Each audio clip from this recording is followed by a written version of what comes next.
This is Radio Biafra HAUSA-SERVICE coming to you through the auspices of Radio Biafra London. My name remains Mazi Chinedu from Olu province of Biafra land, and we are here live and direct.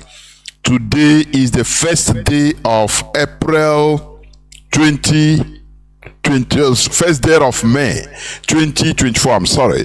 Today is first day of May 2024. Today, all over the world, it is being observed as Workers' Day. Therefore, I welcome each and every one of you to welcome your friends and well-wishers onto this hallowed platform. Today is a special day, as you may know. Today is the second part of the brutal exposure, second part 2. Therefore, without taking much time, I am here with our General Officer Commanding Mazi Chinasa Nworu to please start by giving us your introductory message before we continue. Mazi, please, over to you. Mazi Chinedu, ndewo nwa Chineke. Udodrege. Fellow Biafrans and all the lovers of freedom, thank you so much for giving me this opportunity to always come on this hallowed platform, Radio Biafra, to speak to you people. Radio Biafra is where we preach the gospel, undiluted gospel for the restoration of Biafra. Radio Biafra is the platform where we battle the contraption called Nigeria on the ills and the evils, the atrocities that are committed in Biafra land and against our own people. On Radio Biafra, we educate our people, we inform them, and we clarify certain things they don't understand, things they will never, ever heard on the Nigerian news media. Today, Mazi Chinedu, we have a lot of things to discuss today. A lot. I mean, when I say a lot, a lot. We have found it very, very necessary that the time is right to start separating the wheat from the chaff. It's time for us to educate our people to understand what we are in, the battle we are fighting for, the way things they may not understand, because there are a lot of things that distract our people on the social media and on ground. And it's only on Radio Biafra that we can cure that madness. We know not everybody will have that opportunity to be liberated. Some will die in their foolishness. Some will die in their envy and jealousy against this movement. Some will perish on the process of trying to destroy this struggle. Many will also never see Biafra. But in the end of all this, our purpose is to restore Biafra, to liberate our people from that contraction called Nigeria. Mazi Chinedu, in as much as we do not have much time, I would like us to go directly to the business of the day. Because today we have 2 topics, but these 2 topics are going to cover a lot of things. And we will try, if we have time, we're going to open up the line. People can ask questions. I am ready. I'm ready to be here for 4 or 5 hours to educate our people. I'm ready to be here to tell them the way we must follow. We must be ready to make sure our people are informed. Because our people They are dying because of ignorance. A systematic system, Nigeria and the slave masters, they intentionally, they are the one misinforming our people, miseducating our people, and they underdeveloping our own land. And this evening, I have come to make another brutal exposure. I know after this brutal exposure, a lot of things will happen. But before we enter this brutal exposure part 2, I want everybody to remember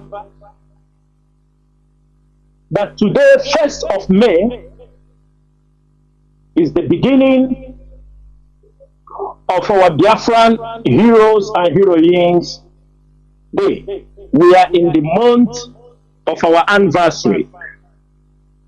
We are in the month that everything concerning Biafra, we are going to inform people, because there are people coming in new. It's our duty to continue to preach about Biafra. There is a need to continue to preach, to educate our people. People are getting interested because of the misinformation Nigeria have carried out against the Biafran people after the Civil War. Most of our people do not even know who they are. Most of our people are wallowing in ignorance. Sometimes they point hands at their own people and accuse them of keeping Nigeria in the state it is today. Sometimes some of our people turn around and accuse those who are saving them from this zoo. They can blackmail you. The Nigerian government can do anything they can to make sure that our people are continually being misinformed. And all of you can bear us witness that after they have tried with their guns and bullets, today they are coming to that particular platform on the social media trying to counter the indigenous people of Biafra media warriors. We are in this game for over a decade. We are in the game to liberate our people from Nigeria for over a decade. We have mastered their strategy. We have mastered their plans. We have mastered all the tactics they use against our people. And today, I'm going to make it wide open for the public to understand so that we don't fall to those tactics. We don't fall into those traps. Mazi Chinedu, I will start here. I will stop here so that we can start the discussion for the day. Mazi, you have spoken a bit about our 30th day, May anniversary, but I would like you to elaborate more on what IPOB should be doing as families, because many people will be asking questions, what should be done. If you may, please, before we continue. Okay, Mazi, thank you so much. My fellow Biafrans and all the lovers of freedom, like I said in my introductory speech, we have entered the month of May, and this is the month of Biafran anniversary. 30th May is the day for Biafran anniversary, but starting from today, that is 1st of May, activities concerning the Biafran Civil War, activities, documentaries, articles, issues. It's a kind of remembering our people, what happened to us between 1967 to 1970. We expect all our Biafran, although this information has been already passed down through the IPOB media platforms, that starting from today, We want you to tell the story of Biafra. We want you to remind the world about the Biafran genocide.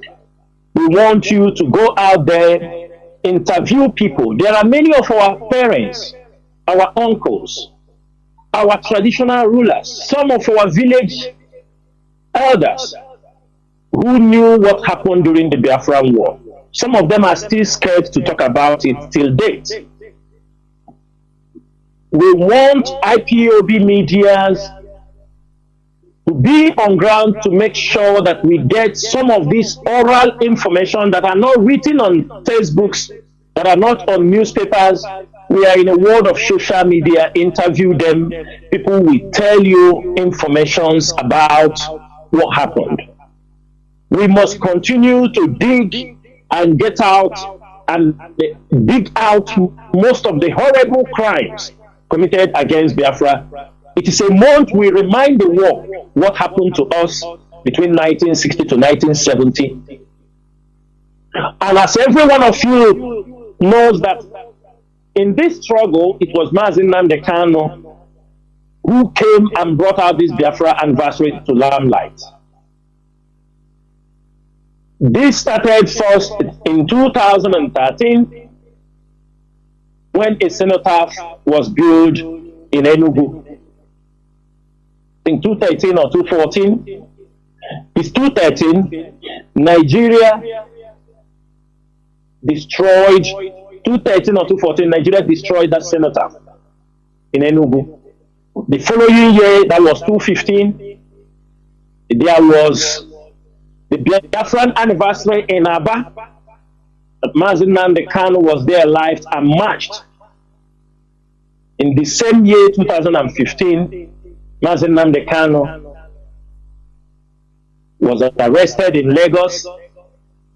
In 2016, Biafrans trooped out to celebrate the 30th May in Mpo, where Nigerian government committed another genocide against our people who came out in the Catholic Church in Mpo to massacre our people. Hundreds of them are missing till date. And because of that they continue to kill Biafrans, the leadership decided in 2017 that we are not going to march. We want to reduce the number of our people. They are wasting their lives. The leadership resulted in sitting at home. It was in 2017 was our first day, our first time of sitting at home for the restoration of Biafra to celebrate the anniversary. But around the world, Biafrans do protest around the world to tell our stories. 2017, we sat at home to celebrate in Biafra land, I mean. Then 2018, there was a sit at home order for people to remain in their houses. That was in 2018. In 2019, we also sat at home. 220, the same thing. 221, sit at home order. 222, sit at home order. 223, the same sit at home order. Last year, IPOB managed to organize too many conferences to talk about Biafra. Biafrans and all the lovers of freedom, in this 2024, there will be another lockdown in Biafra land on 30th of May, 2024. It will be a total shutdown to celebrate the 30th May for all the Biafran heroes and the heroine. Today, I am on air to speak to our people about the 30th May. On 30th May, Mazi Chinasa will also be on air to speak to our people on that fateful day. On that particular day, Mazi Chinasa will be speaking to our people. He will be making an official address to the Biafrans. And on 5th, this coming Sunday, on 5th of this May, the wife of our leader, Lolo Uchechi Kanu, she will be coming on air to speak to our people. Every one of you know he visited our leader. She will also come here to talk about the anniversary, the Biafran anniversary, and also if she has any other thing she can tell Biafrans. If there is any message from the leader of the indigenous people, she will also deliver it on that particular day, which is on 5th of May, the coming Sunday. She will be here on air, and on the 30th of May, Mazi Chinasa will be here. Subsequently, if there are people, we expect people who know about Biafra more information. They feel this current generation do not have. The Radio Biafra is always a platform where they can come and tell their stories. Radio Biafra will be open for anybody who want to come and share their experience, things that have happened to Biafrans, starting from 1904 when the British invaded our land. Then from 1945, from Jos. There are many things, and after this program, we do have our official flyer for the 30th May. The official flyer for the 30th May will be released today, maybe after this program. It will be out there for people to share. We are going to use this flyer, our official flyer, to make we know we already have, everybody's supposed to know, we already have our profile picture with Mazi Nnamdi Kanu. We are going to encourage everybody. We are not pulling that particular picture down. In Facebook, there is your wall picture, the one on top, and your profile picture. So we want you to use either of the two. Use one. Either you use the Biafran this thing as your profile picture, or you use the wall of your page to put up the Biafran. But every IPOB official page, Facebook groups, from this night or tomorrow, every group should change their profile to the Biafran anniversary official poster. That is the only way. We have to create more awareness about the 30th May. The 30th May, we are not just only remembering the few people that were written on that particular flyer. People should understand that the people, Biafrans, have been killed without any recourse to justice. In Jos, in June 2022, 1945, over 200 Biafrans were massacred in Jos. Their property looted. The colonial authorities failed to institute a probe, and no justice was obtained for the victims. That particular legacy endures. Kanu 1953, over 150 Biafrans were killed following the political riot in a protest of the so-called treatment of the northern political leaders in Ibadan. Between May and October 1966, over 100,000 Igbo Biafrans were killed in an organized pogrom following the coup, January 15th, January 1966. From July 1967 to January 1970, over 6 million Igbo Biafrans were killed for wanting to divorce from those who committed a program against them.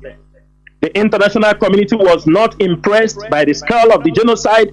Millions of Biafrans, children and civilians died from starvation as a deliberate war tactics.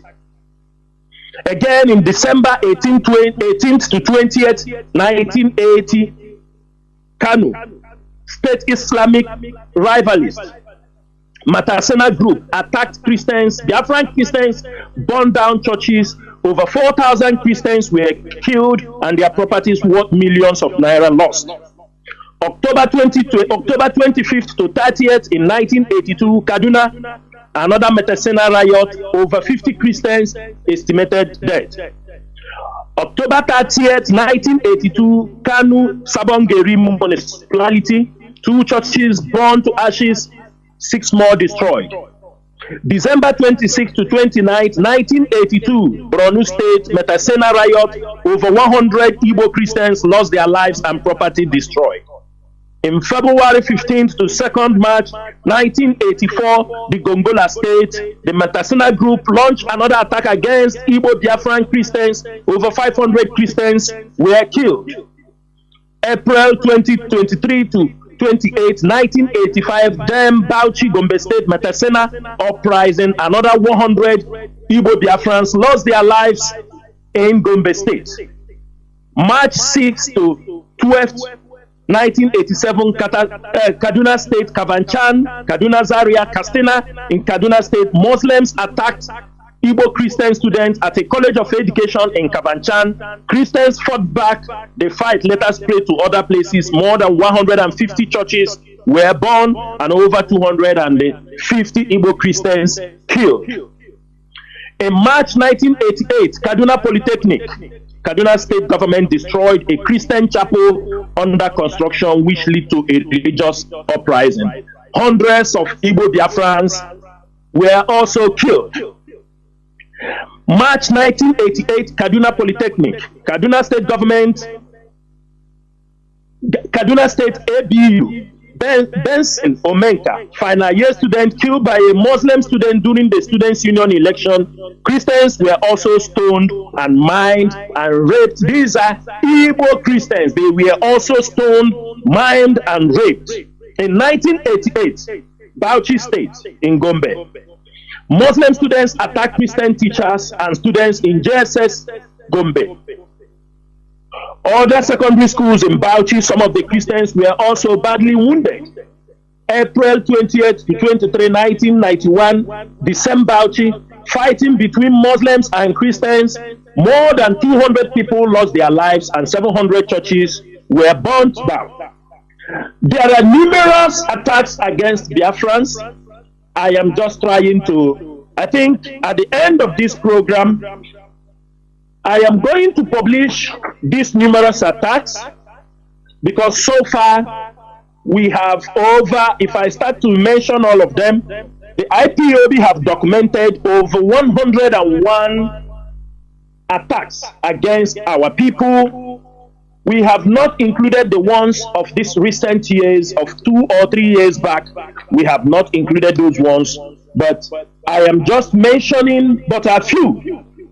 But let me come forward from 2010, between March 2010 and September 1, over 500 extractions were massacred outside Bauchi state capital. This time the killing took place in mainly Christian village of Baking Ladi local government area of Plateau State. Therefore, Biafrans, we have many reasons, we have a million reasons why we must separate from Nigeria. The blood of Biafran should not be the blood that we use to sacrifice and water the ground for the Fulani oligarchy and their British owners of Nigeria. Therefore, Biafrans, if I start to mention a lot of these killings today, we might not live here. These are topics, these are subjects that we are going to treat. This record, these chronicles of the killings of Biafrans will be made available to those on our radio, on the media, and these topics must be addressed. We have pictures, we have documented all these killings, and we are not going to back down in our quest for the restoration of Biafra. Therefore, Biafrans and all the lovers of freedom, inform your family members, business, motor park, market leaders, schools and banks, that on 30th May, that there will be a total lockdown for the remembrance, for the anniversary, for the Biafran anniversary, for all our heroes and heroines. It is not a new order in Biafra land. Irrespective of our sit at home, was hijacked by the Nigerian government and the DSS, trying to use it to destroy. But we are going to show them on 30th May that IPOB controls Biafra land. It is an order everybody must obey. It is an order to respect all our dead. There is no controversy on this particular order, because there are certain things Nigerian government do. They know 30th May. They can't forget. They can't say they are not aware about 30th May.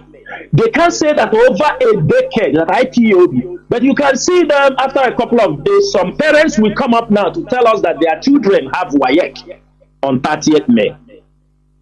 They will expect us to cancel our 30th May, that we are remembering over how many million people killed. They want us to erase it because they are organizing WAEC. Those in the university are yet to graduate. They are on strike. Schools are owing teachers, and they will like us. Mazi, are you speaking to me? Okay. Okay. Many people are at home. Schools are not moving according to how it's supposed to be. But you will see this ingrates. They will come out to tell you, my daughter is taking religious studies on 30th May. We do not want to hear people to come on social media to write those nonsense. Anywhere you see anybody coming to counter the 30th May order because of WAEC, because of SAMEC, because of NECO, you do not need authorization to descend on that person on social media and cure him that madness, because they are all agents of destruction. Biafrans, these are the things we are going to handle within this week. All the IPOB social media handlers, all the IPOB media warriors. We do not want people to come on social media and start speaking things that we are irrelevant in this our month of anniversary. There will be no room for bickering, attacking irrelevant issues that have nothing. I have said this thing, I wrote it a few days ago. Biafrans, it's time we have to understand two things in life. What are your values and what are your beliefs? Because the problem we are having in Biafra land and among our people is the problem of beliefs and values. People do not know the difference between, they use their beliefs and they take it as their values. And I have made it very clear, beliefs are certain things. You think they are true, but they are not true. But your values are those things that are very important in your life. You have to understand this. It is very, very clear. Your things supposed to be right. This is what they are important in our existence. It's not what you believe. Just for example, I believe that I will eat. By the special grace of God, I will eat. That is a belief. It is not true. You may believe you eat, but if you sit there, you can die of hunger. And that is why poverty is in the land. But your values is very important. I have to go out there and walk. Because if I walk, I will eat. That is a value. To know that there is a need for hard work. There is a need to go out there to make sure that you survive. But most of our people, you go out on social media, you take it as a place you go to battle unnecessary things, and the zoo love it. Therefore, Biafrans, if you have any personal problem with anybody, if you are an IPOB media warrior, we are not going to tolerate those who will live this particular period. That we are going to remember the things that happen. It is once in a year. It is a time to inform the world. It is a time to inform our people. We are not the first people doing that. Many countries do it. For example, if you come to like Kuwait, you go to all those countries, like in February, from 1st of February till the end of February, when they are celebrating their independence and liberation day, from 1st, people celebrated programs about the liberation, how they live. Many countries does that. And that brings the consciousness of who you are, what your people have passed through, the need for you to keep your identity. Our people must learn to differentiate between their beliefs and their values. Our value is that we must survive. Biafra land must be protected. That is it is not a belief. It is something every one of us must be part of. We must protect Biafra land. We must restore Biafra for the sake of our generation, for the sake of our people, for the sake of our ancestors, for the sake of our unborn children, because there is danger. There is fire on the mountain against us. There are evil plans orchestrated by the powers that be against us.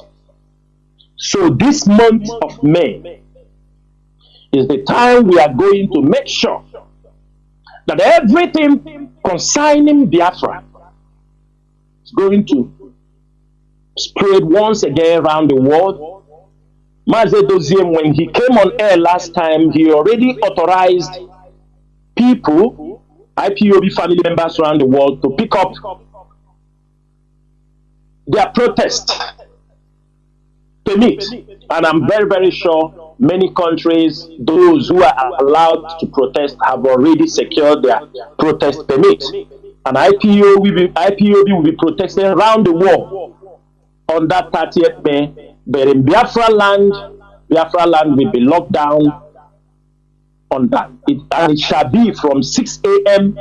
to 6 p.m. on that particular date. We want everybody to respect this order. All of you know our order is a very, we do not intimidate people, but we want you to. You have been doing it. Always use that to remember. That 30th May is a total lockdown for remembrance of the Biafran heroes and the heroines. Mazi Chinedu, I will stop here so that we can go into the main topics of the day. We must continue.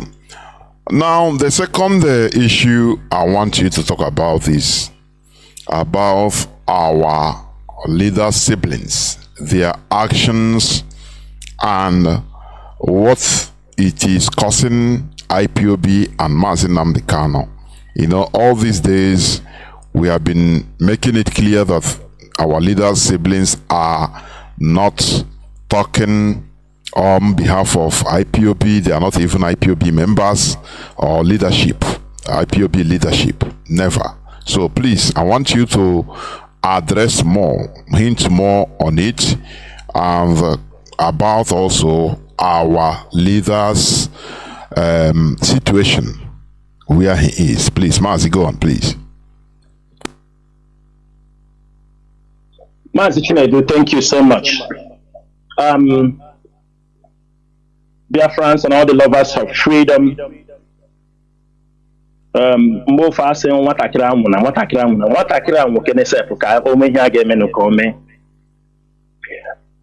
Mazi, I want to make it very clear this evening to the hearing of everybody who cares to listen.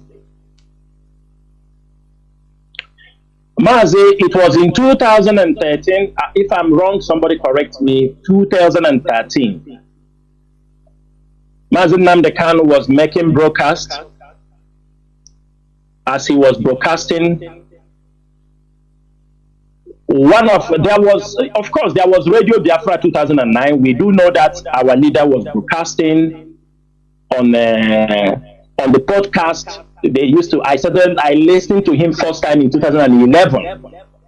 I still have that broadcast till now in my computer.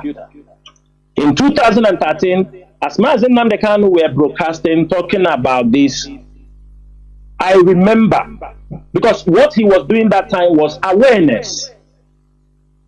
I remembered one person, which I later found out who that man was Elder Onyale. I have forgotten his first name. Is it Frederick Onyale or something Onyale? His son, now he's elder. There were sometimes they have issues in Germany. We always tell the people the truth, irrespective of. Radio Biafra, we know Onyendu from his mouth, he said he started it with Uchemefo. We are not going to take these things away from him. When you talk about Radio Biafra, yes, Mazi Nnamdi Kanu made it very clear he started Radio Biafra with Uchemefo. Before Uchemefo fell out. But I'm telling you I heard it, I'm not telling you. When Mazi Nnamdi Kanu was talking about we are the indigenous people of Biafra, do you understand me? We are I don't want to go into that one, that this is who we are. That Onyale called on radio. He told him, what you are saying, we do understand, but we cannot be able to move. We won't be able to move only on radio. It is time, since people are calling from all parts of the world, we have to start opening families in the name of indigenous people of Biafra.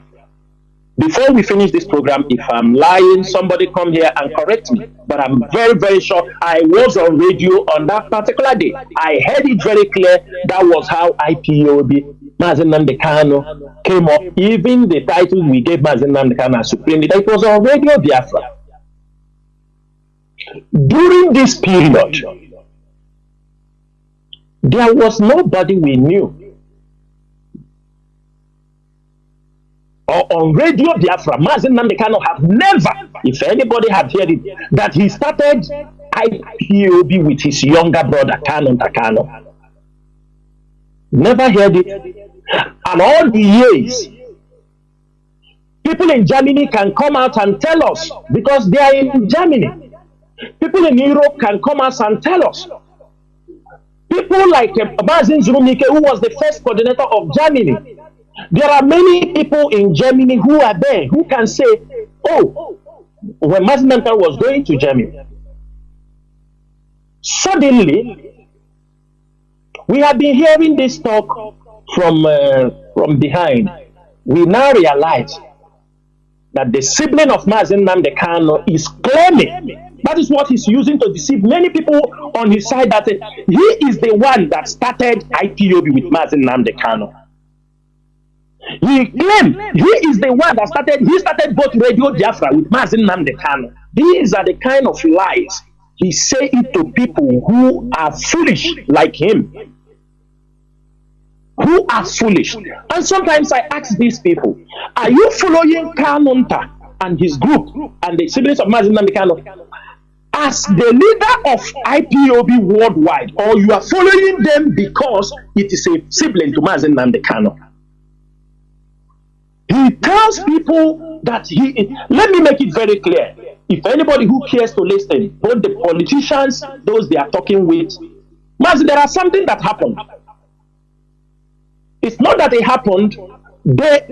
I am not telling you somebody told me. I have been called into from a third line in a meeting where I heard, I'm not going to call the name for security reasons. I heard somebody address them as the leadership of IPOB and address them as the DOS members. I'm not telling you somebody gossip it for me. I heard it. I was on a third line. I hear a very top person who was addressing people and tell them that the DOS are here. The leadership of IPOB are here. And who was the leadership? Kanunta and his younger brother, Fine Boy. The purported leadership, not the real leadership. The purported leadership. And they have used that to defraud many Biafrans. In one side, in another side, the politicians thought, who were dealing with them, thought that they are holding the IPOB leadership very strong. They were using them. They were using them. They thought they were holding IPOB. You know, Chukwuemeka have a way he does his own things. When they thought when they hold Mazi Nnamdi Kanu, the politicians are holding the brothers because they have video evidence of how they are giving them money. They thought they were holding the IPOB because they are holding the brothers, siblings of Mazi Nnamdi Kanu. They are holding Mazi Nnamdi Kanu. They say this is the time to strike. They thought they have, you know, counter. They thought they have arrived. That's why they struck, thinking they will destroy IPOB. These people continue to go to negotiate even with some governors. These people you see, to hand over ESN. For the fact that they could not hand over ESN, they arranged their own group that they try to use to show them that they are the one in charge.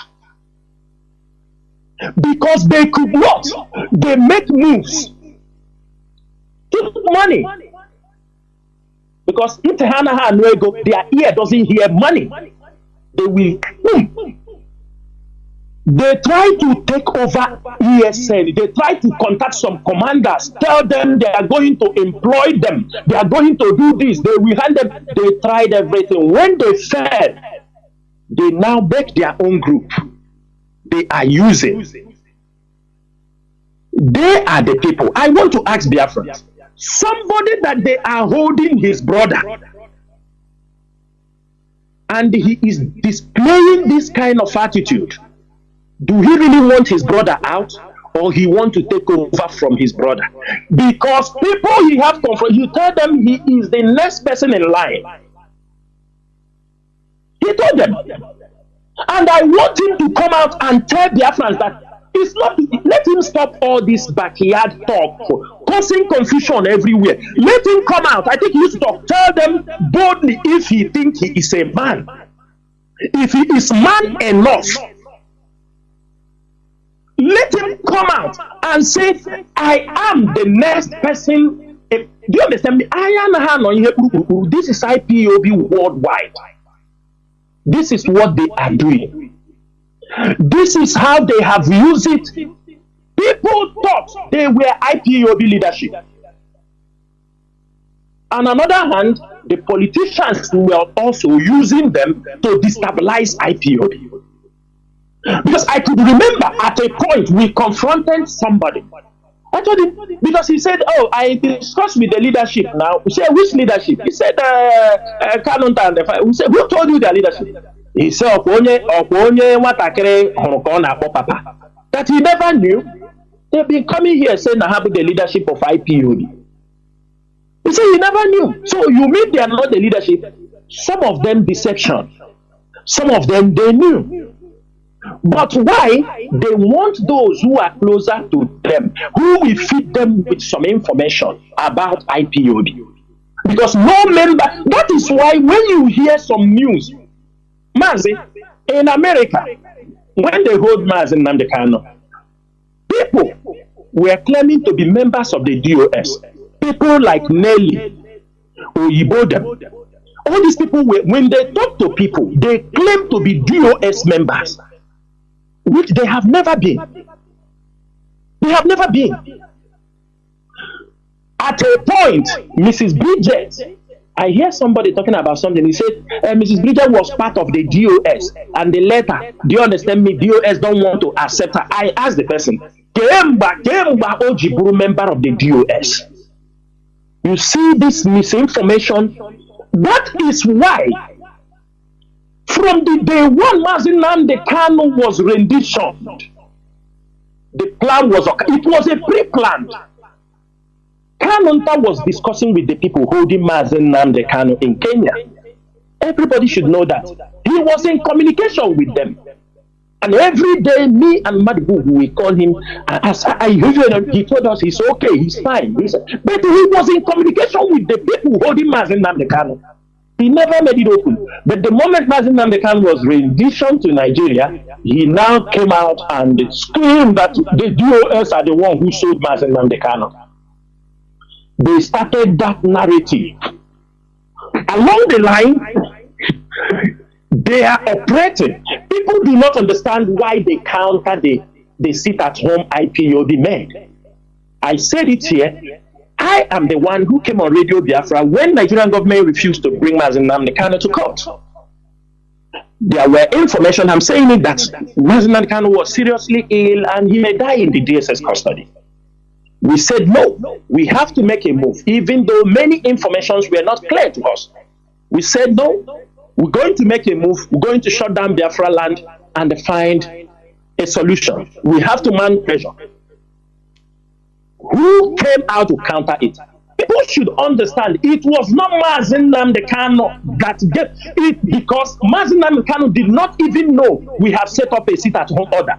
It was his brother Kalonta that sent the message.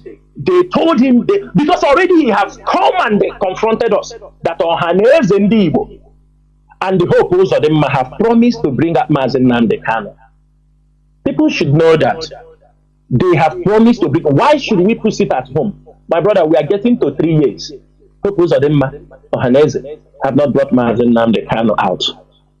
I'm not saying there were people who was in that meeting. We had a serious confrontation. He told us it is NECO. 2 excuses he gave was that NECO exam was coming. Another excuse he gave was that Ohaneze and the whole purpose of them was coming to bring up Mazi. They have concluded to bring him out.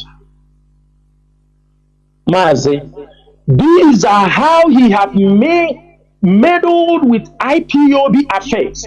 And besides, if he's a member of IPOB, we verify with the information we have, he's not an IPOB member. His younger brother at home is not an IPOB member.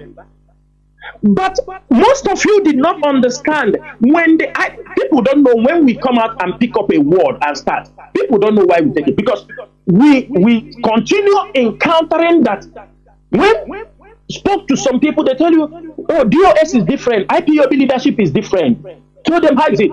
They said the IPOB leader. That's why many of you did not understand. When Kalonta will come on air and tell people that DOS is different, IPOB leadership is different. Some of you did not understand that terminology, that trick, all those things they are saying. Because what they tell the governors, they told them that they are the leadership, that they are part of the leadership, that the leadership is Mazi Nnamdi and them. The family of Mazi Nnamdi is the leadership of IPOB. Mazi Nnamdi followed by his siblings, Kalonta, Fireboy. These are people. And on numerous occasions, these people have gone to meet people to represent IPOB without IPOB authorization. Mazi Nnamdi is not only in his IPOB. IPOB is worldwide. Decisions that have been made by these people have affected the growth of IPOB. These people have gone to very sensitive places where they claim to be IPOB leadership. They go in the back, they tell you they are the IPOB leadership. And there's some politicians who saw them as a tool start to use them. They start to use them to attack IPOB. Every one of you here knows what Bridget did with her group. They came, they made vote of no confidence, said they are kicking IPOB leadership out. It is her and the Megwa and the Rabbit Charles. They are the people, emissary, they are the one in charge of IPOB. After they fought us, and all of you stood your ground and said no. When they found that they failed, they could not take over the leadership of IPOB. They sent a message to Mazi Nnamdi and told him the only way, I think maybe they will be bringing money or this, is to make sure that Mrs. Bridget, who did that one, is Aloye Jimako. That is why Aloye Jimako came on the radio on his interview one time. He said that IPOB don't have only Mazi Nnamdi, they have several leaders. People thought he don't know what he's saying because they believe they want to create leaders, different groups. Aloy said it on an interview. He said IPOB does not have a leader. The only Mazi Nnamdi Kanu, and there are now several leaders. Most of you did not understand. The tactics, they now went to tell Mazi Nnamdi Kanu to push Mrs. Bridget and the co inside the DOS. What was the plan? What was the plan, Biafrans? Let me tell you something. Most of you don't know. When they start to push this, there was a concrete plan that when they are accepted in the DOS, we know already who Bridget is, we know already who Father Megwa is, we know these people, we know their behavior. When they are pushed inside the DOS, they will start a problem in the DOS. And they will say DOS have divided into two. Then people will be asking now, who are you working for? Is it the DOS of Mazi Nnamdi Kanu, the people in America, or the DOS with Chinedu? Some of you don't understand the game. Some of you do not understand the game. When they tried, I was pressured. They wanted to set fire inside the DOS.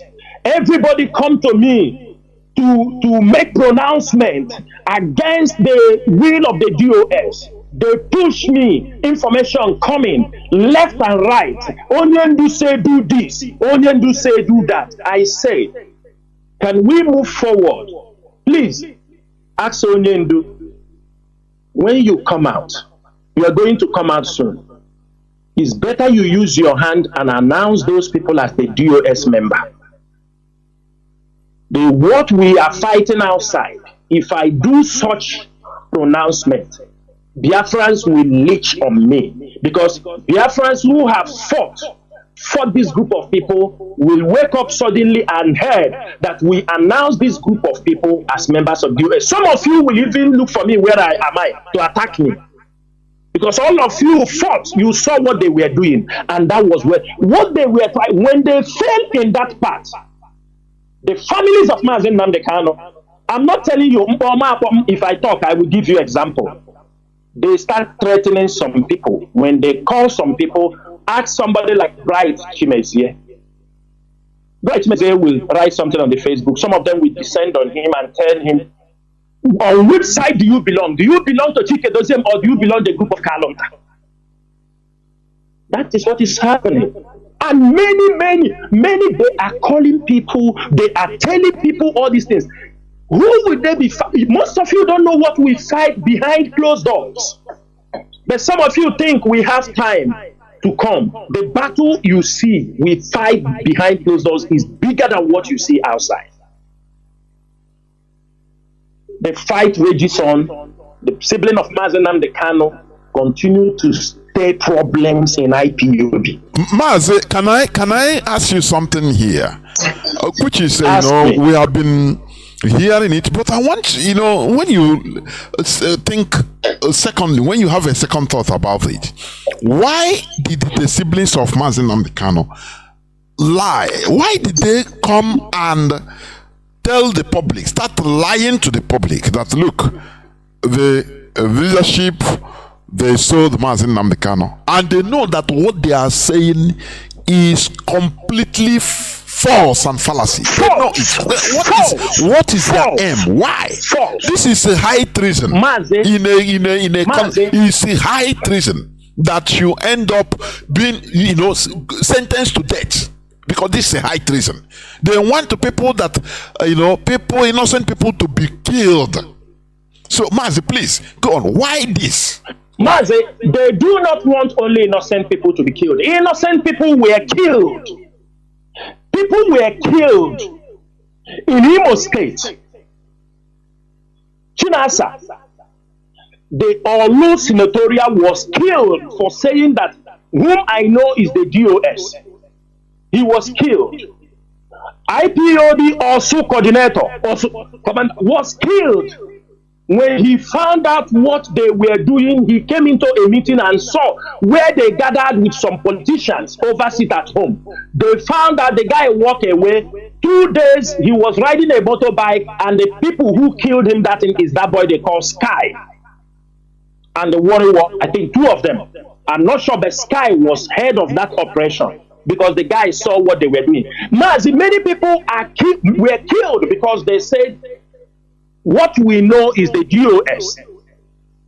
They start to hunt people and kill people who support the IPOB leadership. It happened. And I don't want to start to give details. You know, the enemies are listening. I just give a tip of an iceberg. How they fought IPOB leadership.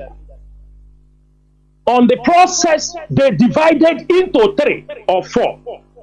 Mazi, let me say this thing open.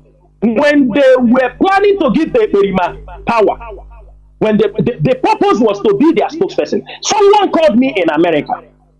Someone, I don't need to mention the name, he called me in America. He told me, this is what is going to happen. He said there is a meeting between Kanu and the other people with the Perima at the early stage that they want to, they have gathered. The American people know what I'm saying now, that they gathered, they said they are going to make him the face. He was thinking that when he used him, because they said they will make him the spokesperson, when they use him, they try to use him to attack IPOB, then he will sit down but that one the criminal already know, because he know the game. Government use everybody in any part they know they can use you. In America, which is the center of where the whole money was spent. When you hear Nigerian government say they spent 670 million to destabilize IPOB, America got up to 70% of the money. The people in America. Some of them bought new houses. We are aware. We are very, very aware. Mazi, that is the fight IPOB leadership have fought. Many pressures came on me. They want to set a crisis inside the DOS. Mazi, when they are trying to set this crisis, there is one of these old women they call Mrs. Eriwa. Every single word dropped inside the DOS forum is sent to the women in America. Every single word, just whether she read it or she don't read it, immediately we drop any message inside the DOS forward to the. Then the women in America are reacting, attack the DOS. This is what they did. Then we now realize we start to trim certain things. They're becoming more angry. DOS, we have a meeting. Some people in the DOS, we open the third line for them. They will be listening. After the meeting, maybe the order has not been given, the instruction has not been given. Then Kalonta will call Chinedu to ask him who told you to take this order. An order taken inside the DOS. Since I am in IPOB, I have never seen Kalonta be part of decision making in IPOB, unless he is doing that one with Mazi Nnamdi Kanu as a family something. And the thing I want to ask Biafrans, even them, so if today I am setting up a business, as I am setting up this business, my younger brother knows I am doing something like this. When the business is set up, my younger brother, if something happened to me, he will come and tell me, maybe I'm setting up business with people. There is no place my younger brother's name is inside the company. There is no place my brother has come out. Maybe he goes with me. Immediately something happened, he come out and tell me he started this business with me. Just because I share an opinion or share and know something that is in public. Is that what you people are telling me? That is how the family of Mazi Nnamdi Kanu, his siblings, all of them,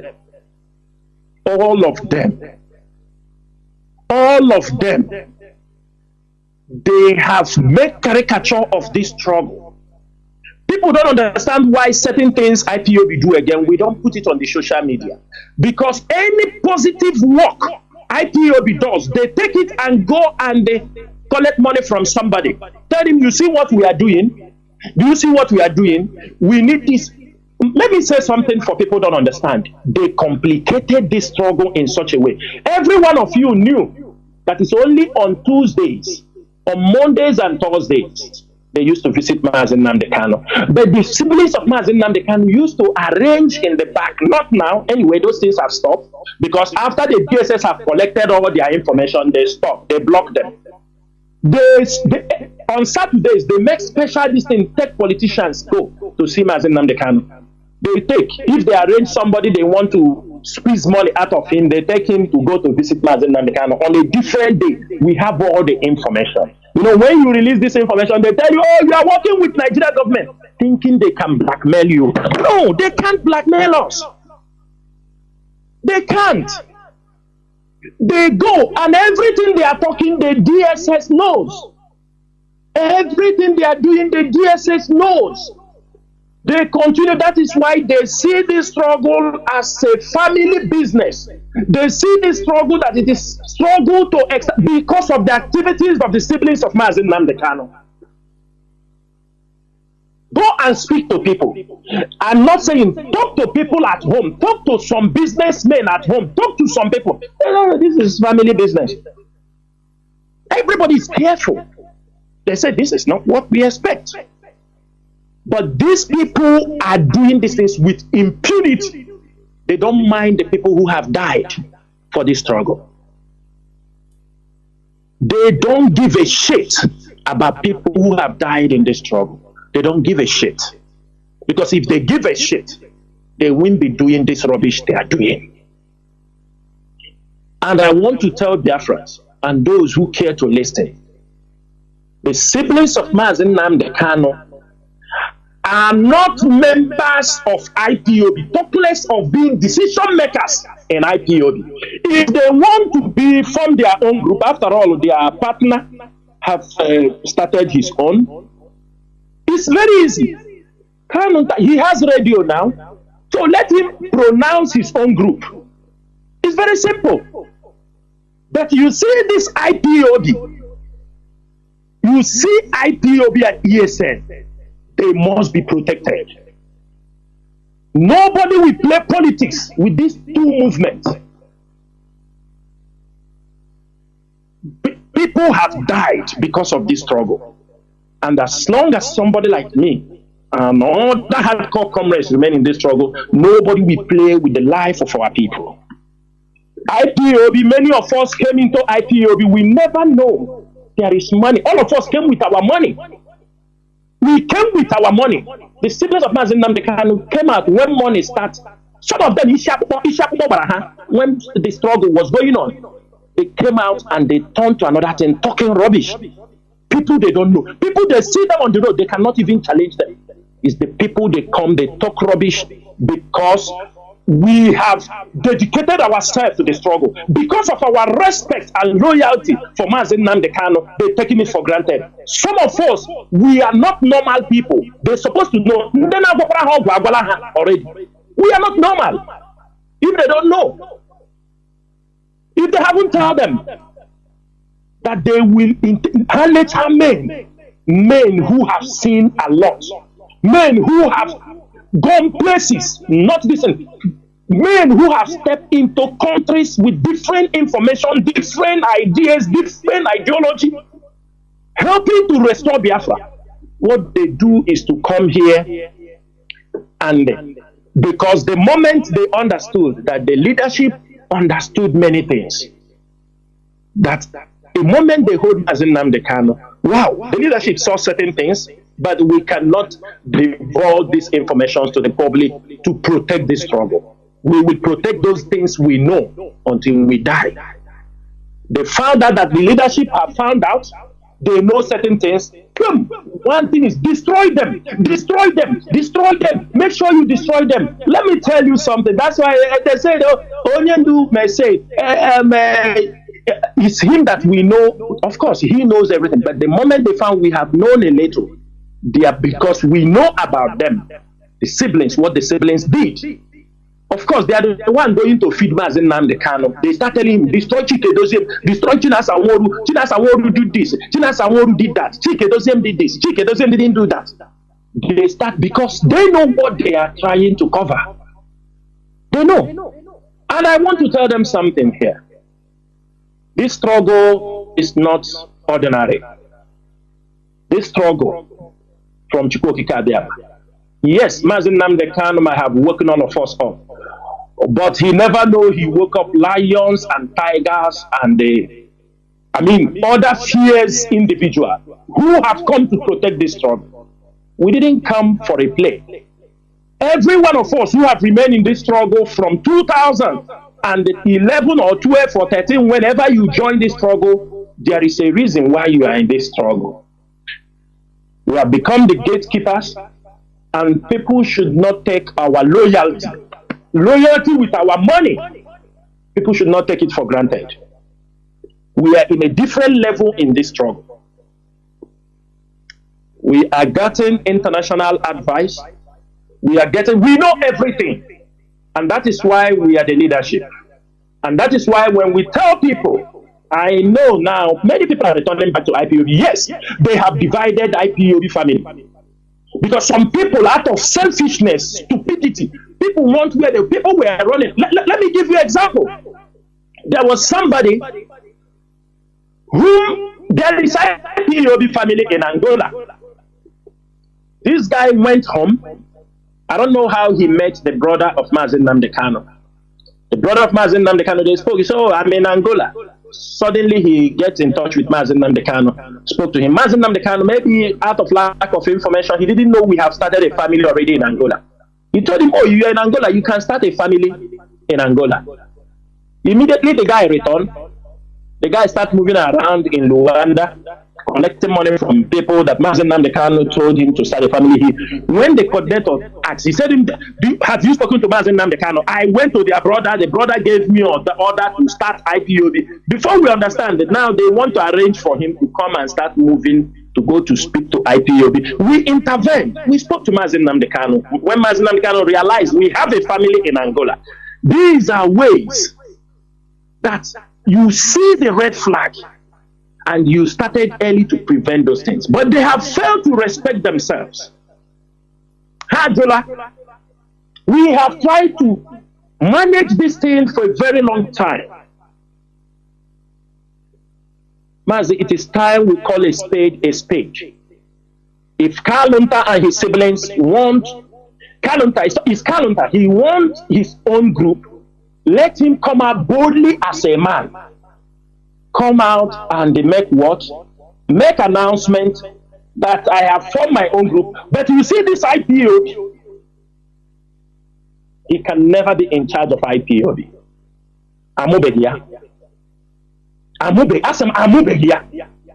So all of you who he's telling, or meeting, or no, after Mazi Nnamdi, he is the next person in line. All of you are living in a state of, all of you are hallucinating.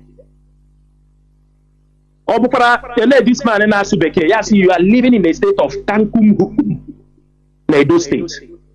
They cannot, man. As I will stop here on their issue, and I think I will move forward to tell Biafrans what we are here for and what we have to do. Maz, I don't know, did you get me? Of course I do. Okay, so Biafrans, I am going into what is happening in our place, the activities of those who call our leaders or the governors, whether he's selected or voted in, and where all of us must put our focus on. There are people, they come to us, they tell us, oh, IPOB have problem here, they have here. We are not going to dwell in all those things because things are changing fast around us. There will always be problem. People have to know that. Sometimes people want the leadership because we are all grown-ups. When you tell people something, they don't want to listen. And these are issues maybe in one country we continue to hammer on it years. And these are grown-up men, but they refuse, they don't want to listen. IPOB will not dwell in those problems. While we are trying to solve those problems, we must face the bigger picture. Because things are falling apart around our region. Things are falling apart in Nigeria. Things are falling apart against those we are fighting against. But some of our people want us to remain in stupidity. And let me start with the agricultural revolution. On March 9th, 2024, I don't know if everybody, I mean, it's very close. Go to your online, you type the day Mazi, or find the day Mazi Chinedu came online. He came online on 9th of March to announce the agricultural revolution in Biafra land. But our people must go into farming. Facebook has been, since 2009, or 2009, Facebook has been there. Facebook have monetized many people, many countries, they are paying. But in March 9th, after Mazi Chinedu finished calling our youth, our people, to go back to farming, we try to mobilize our people. We say, go back to farming. Suddenly, on 21st of March, or on 20th of March, Facebook suddenly tell you they are going to monetize Facebook in Nigeria. Mazi Chinedu, are you understanding the game? I don't know if you are. Of that course. Is barely only 12 days. Of course, to discourage Facebook our people. told you, thank you. Nigerian government, in their collaboration, tell them we don't mind to subsidize anything you want to pay. Do you know the reason? When our youth heard that Facebook is going to monetize, look at the stupidity. Even they have increased on their stupidity on social media. In our culture, even things that women cannot say. It's not that the person saying it is a researcher or he's an expert on that. You see our young ladies come out on social media to talk about private parts of men and women, talk it in a very, you see people doing rubbish and they call it content. Just that they hear that Facebook is about to pay. Their stupidity increase online. Because the Nigerian government don't want you to go to agriculture. They want, because some people, their hope is very high now. If you have 50,000 followers, you're going up on 200,000. If you have, Mazi, do you see the way these people work on the mindset of our people? Now, many people are now don't want to look at that agriculture we are talking about. They're now waiting on June, either June 4th or this thing, for Facebook to start paying them money. That is what many of our people are doing. We come on social media to educate you people. You see our young girls come on social media that's supposed to find something to do. They're doing twerk. I don't know the kind of generation they want us to be. We are trying to educate our people. We are trying to open the eyes of our people to understand what is happening. The leadership of IPOB, irrespective of that, we do not have fun. We are distributing seedlings in Biafra land. They're not going to make noise because the zoo also is looking for us. They don't want this agricultural program to succeed. Because it is a policy that Biafra land, people living in a rainforest cannot feed themselves. Instead, they are dragging land. They told us that only Niger State, they say it is bigger than the whole of the Southeast. But that the same Niger State, they cannot maintain. They don't want to maintain their agricultural expertise. In the north, they are pushing. The land is enough. Irrigation is there. Dams are built in the north. Everything is in the north. But they don't want to do what? Allow those their cattle to be reared in the north. They are looking for settlement in Biafra land. That is where they want. As the place they call the dots. The dots. The place they call the 5%. The 5% people. Upon all the land. If you talk, they said, oh, Gongola is bigger, Jos is bigger than the whole of the Southeast. This place is bigger than the whole of the Southeast. And we accept. We accept. But the same small place is where they are pushing the settlement for Fulani. And they are telling us, agriculture, cattle rearing does not need to display people in their land. It needs only grass. In a flat land that they have, it is just a bag. They throw it and there will be enough grass for their cattle. But no, when we talk about it, when they enter, they will now set up their own traditional ruler, and they will calculate them as a community. During the vote, they will have a chief. Before you understand, they found their way. A councillor have come out from the Fulani settlement. Before you understand, they tell you politics is a game of numbers. A game of numbers. You see some of them shouting, politics is a game of numbers. Which numbers? Which game of numbers? And when they say these things, some of you surrender. They say it's a game of number. It's a game of number.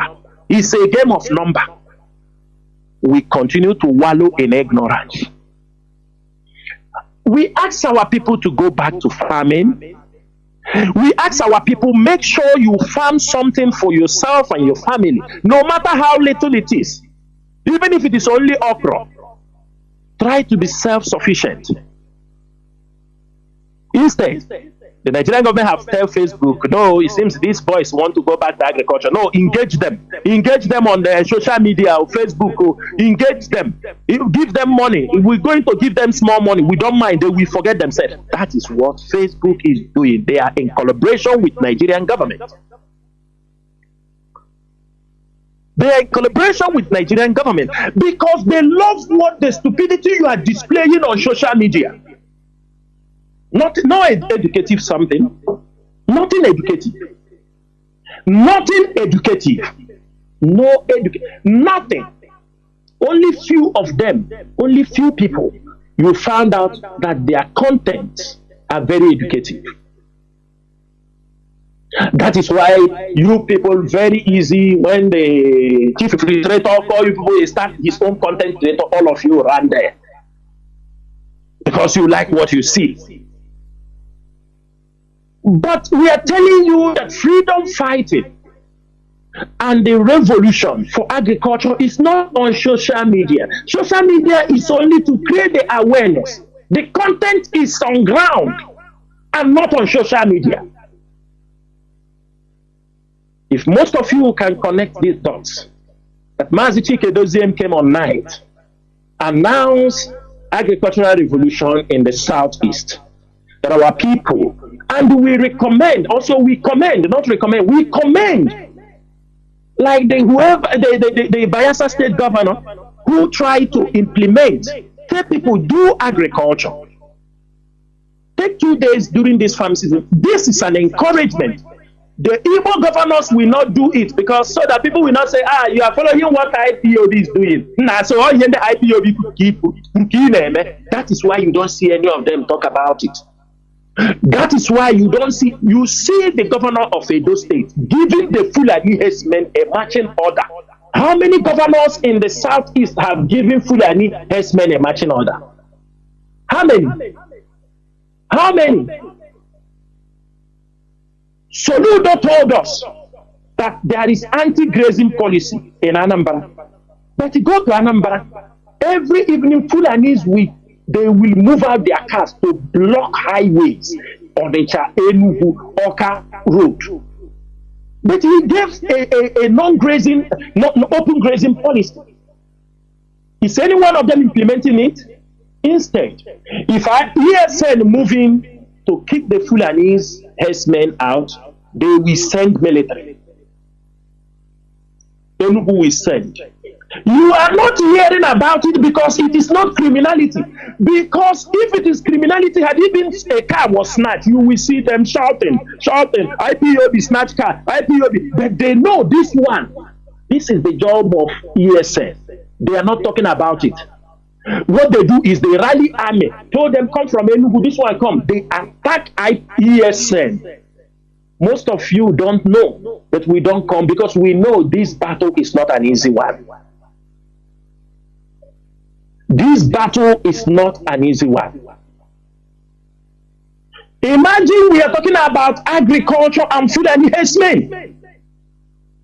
There is a revealing audio which is already in the social media, and IPOB made a press release asking Soludo and the Ateze to move those people they keep in Enugu. Do you know who is defending Atoeze now. Do you people know? Have all of you seen the response? Atoeze is not even defending himself. It's the Meeti Allah that is defending Atoeze. The Meeti Allah is defending Atoeze.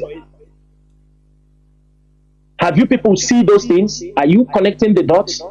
But I'm making it very clear. Man, why Atoeze no? We know they see people face. On azụ Igbo ndụ ọkwa ndị ebe ha ka ọ na-azọ ndụ nna bụ n'eziokwu ọ nakwa ha azọ IPOB.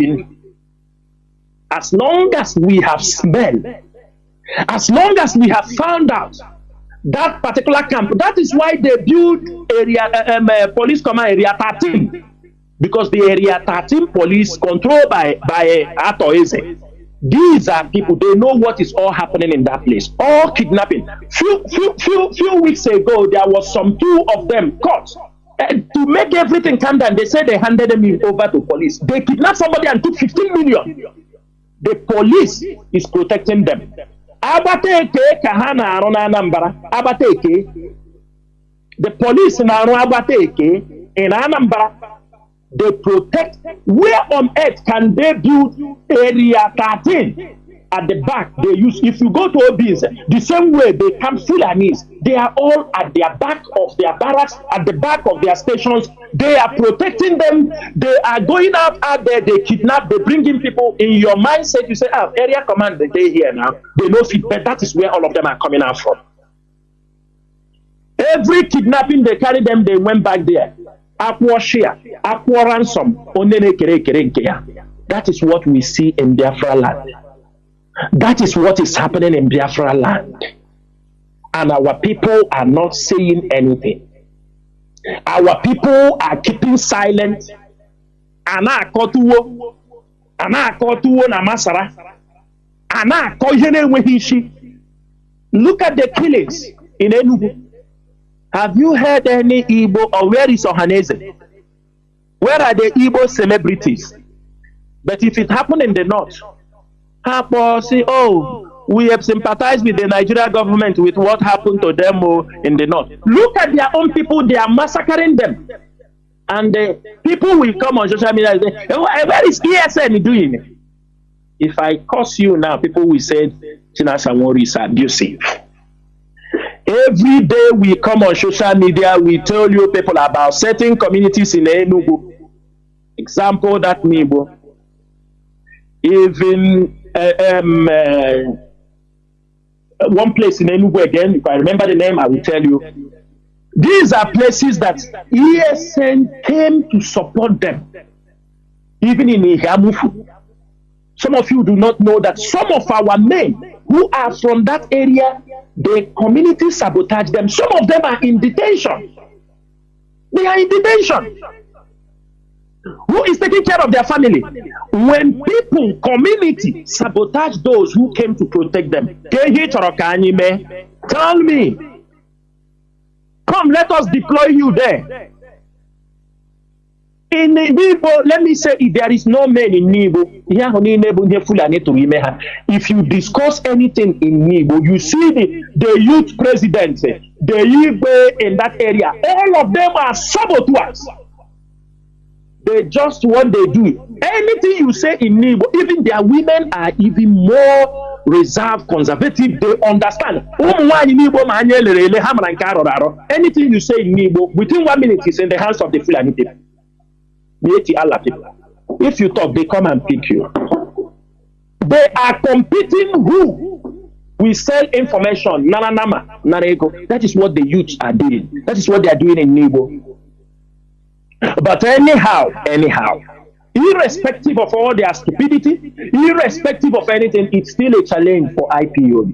It's a challenge for ESN to deliver those remaining. The ESN have mapped out their strategy. But everybody should know that as ESN will be going to tackle the Fulani herdsmen in Nibo and other parts of Enugu, it is not an easy task, because you see that stupid one they call the governor. They call Peter Mba. All of you saw his comment when he went there to visit. Dear friends, Peter Mba said that our guest cannot come here. People will call our guests. Do you see how biased that governor was? He could not even mention the name of the Fulani herdsmen. Their people are shouting Fulani herdsmen. Peter Mbak could not mention, because he'll mention all their names. He'll have problem tomorrow. When you say your guest, which guest? Is it the Yoruba people that attack your people? Is it the Ghanaians that attack your people? Because all these nationalities, they are living in Enugu. Is it the Hausa that attacked that community? Is it the TV? Is it the Birom? Is it the Nupe people that attack them? Because all these nationality, all these ethnic groups, I am calling, they are all living in Enugu. The governor said, our guest, so scared to mention the name of the Fulani herdsmen. He couldn't mention that name. And this is who you call a governor. Sometimes when we come out and talk, people think there is something we have against these people. But what we are talking about is for the betterment of Biafra land. While we are pursuing the Fulanis, we are doing those things. ESN is pursuing the Fulani herdsmen in the bushes so that our people can farm and have food. How can we depend, people living in rainforest, how can we depend food from a desert region? Meat, they are bringing. Tomato, they bring. Onions, they bring. Cassava now, they will bring. Yam, they bring. And you call yourself a people? And you call yourself a human being? We talk about agricultural revolution, Facebook come and put monetization. So that you spend 1 month, after at the end of the day, they put for you $50. Or they put for you $10. Give you hope. Every day, you in internet, may feel that, oh, within this time, my brothers, my fellow Biafrans, we must be practical in anything we are doing. Practicality is what will save our people. We must face our problems head on. We must. Now they put you on social media. Some put you on gym. You see young men. Agana for Akbobi. Akbobi at the end of the day. Akbobi, you run. Obruna gym. You want to go to gym. Women, this thing. You show 6 pack. Oh God, will a famine time have reached. Nobody want to go. In Afro Akbobi, people don't understand these are for entertainment. In the Akbobi, on Agog. They just see innocent people. They in on a gym may push. You want to be healthy. You want to be this. You want to be that. Time have reached. Oh God, none of them is being seen. And you understand me? Naga. Oh, when you show business, can we be able to focus? Everybody own a farm, own a chicken, own a goat. Stop those excuses. Get these things around you. This is agricultural period. Look at Biafra land. When you talk about those things, people tell you, Biafra one or two, because they are foolish. They don't know what is happening. And I asked them, how do you expect to get the food? How? You buy. When any little thing the north will threaten you, we will stop food going to the southeast. We will stop food going to the southeast. We will stop food going to the southeast. Okay, when the food is not coming, you tell us because there was no food now. That's why you pay.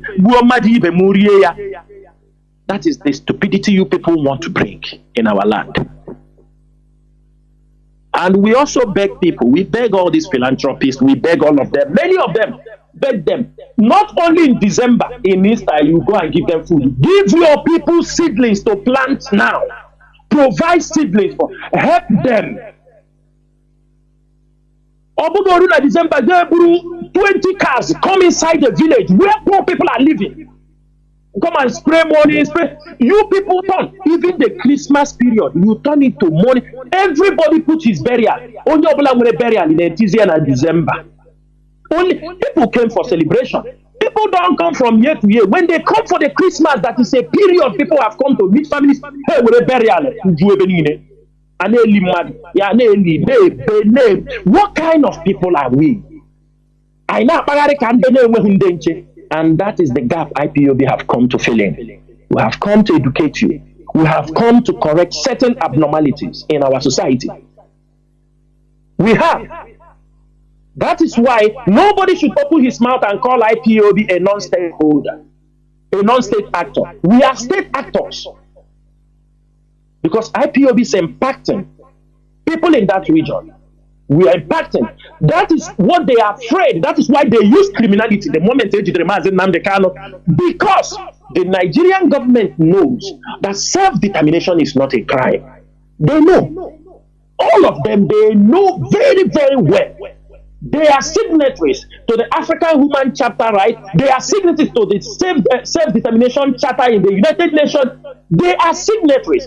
They know they cannot put you down because you are fighting. They can try to kill you, eliminate you, but if you are standing, for most of us living outside, Nigeria cannot come to say we are attacking you because you are doing self-determination. No, we are fighting our right. But most of you allow them to play on you. That is why you see them today trying to push the case of Mazi Nnamdi Kanu out of agitation to a circle of where people committed crimes. That is what they are doing. That is what they are doing. And most of you fall on the trap. After that, now say, oh, at the end of the day, let me ask most of you who did that stupid things. Mazi Nnamdi Kanu. Some of you that come on social media have asked us, when is Mazi Nnamdi Kanu come out? Okay, we don't know. You that was doing something. Instead, what you people have done, you have complicated his issues. You have committed many things. You went and commit crimes. You put his picture. All of these things are in YouTube. You commit a crime, you take his picture, you put.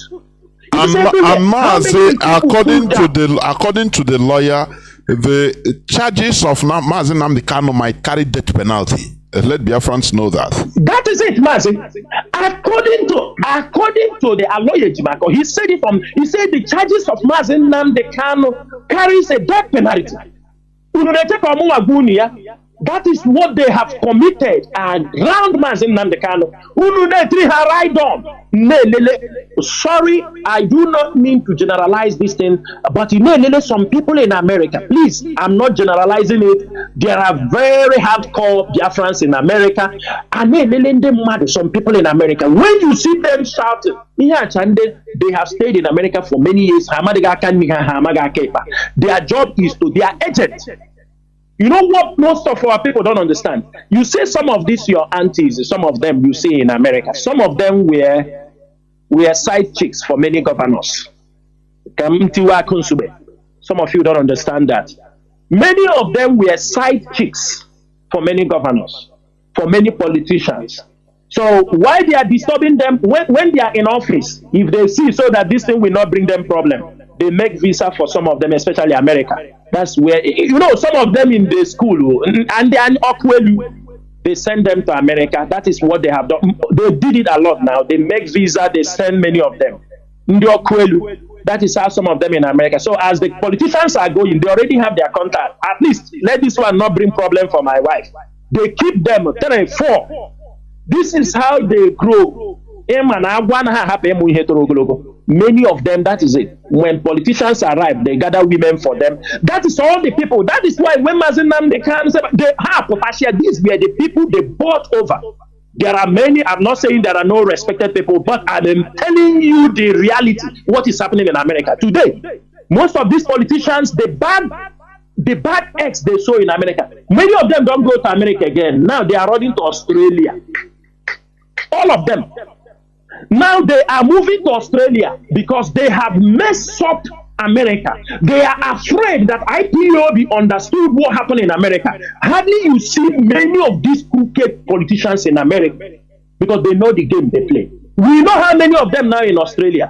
We know many of them have bought houses, bought many things now in Australia. Some of them we have already cited there. IPOB, we have Ego Eye. We have Ego Eye. We know. As they are planning against us, we know where their family are in America also. But we are waiting for the right time. We know. The other one thought we didn't see him able to pursuit up and down on our speaker house now in Australia. He thought we didn't see him. How many of them in Australia? Now they run. They are going far because in America they can be set up anytime, any day. Our people, we must be very, very careful.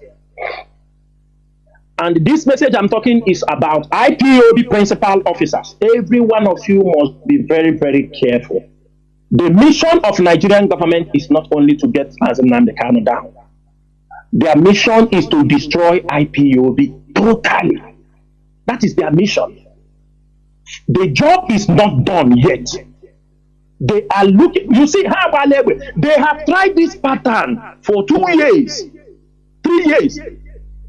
Every day in the web pages of newspaper, Mazi IPOB do this, IPOB. We have been battling them for 2 years. We have made our case. We never sleep for 1 day. We continue to debunk every false information they brought against us. If ESN handles the Fulani herdsmen in the bushes, we take responsibility. We never deny anything the ESN did in the bushes. We don't deny it. They are in a war front with terrorists. But when they try to label IPOB as a criminal organization, which we are not, there are many people who are millionaires, who are, doctors, people who are sympathizers of this, people who are part of IPOB also in diaspora. How come? Professionals. How come can you come in and just take them and say they are criminals, they are IPOB, they are criminals? They continue to sell this idea. And after 2 years, they have succeeded to gather evidence. That's why they are running to court. Oh. Everybody should know they are now in a haste to come to court because they have gathered what they want. They are no more getting, it's enough. They see that it's kind of a repetition, so they've gathered what they want. That's why they say, let's go to court. And in this court, they are doing everything possible to pin Nnamdi Kanu down. But we are not going to talk much on that. But what we are saying, Nnamdi Kanu must remain strong. IPOB is behind him. IPOB leadership is working for his release. Our strategy and our plans can never be made public so that our enemies will know when we strike and when not to strike. As they have their plans, so we have our own plans.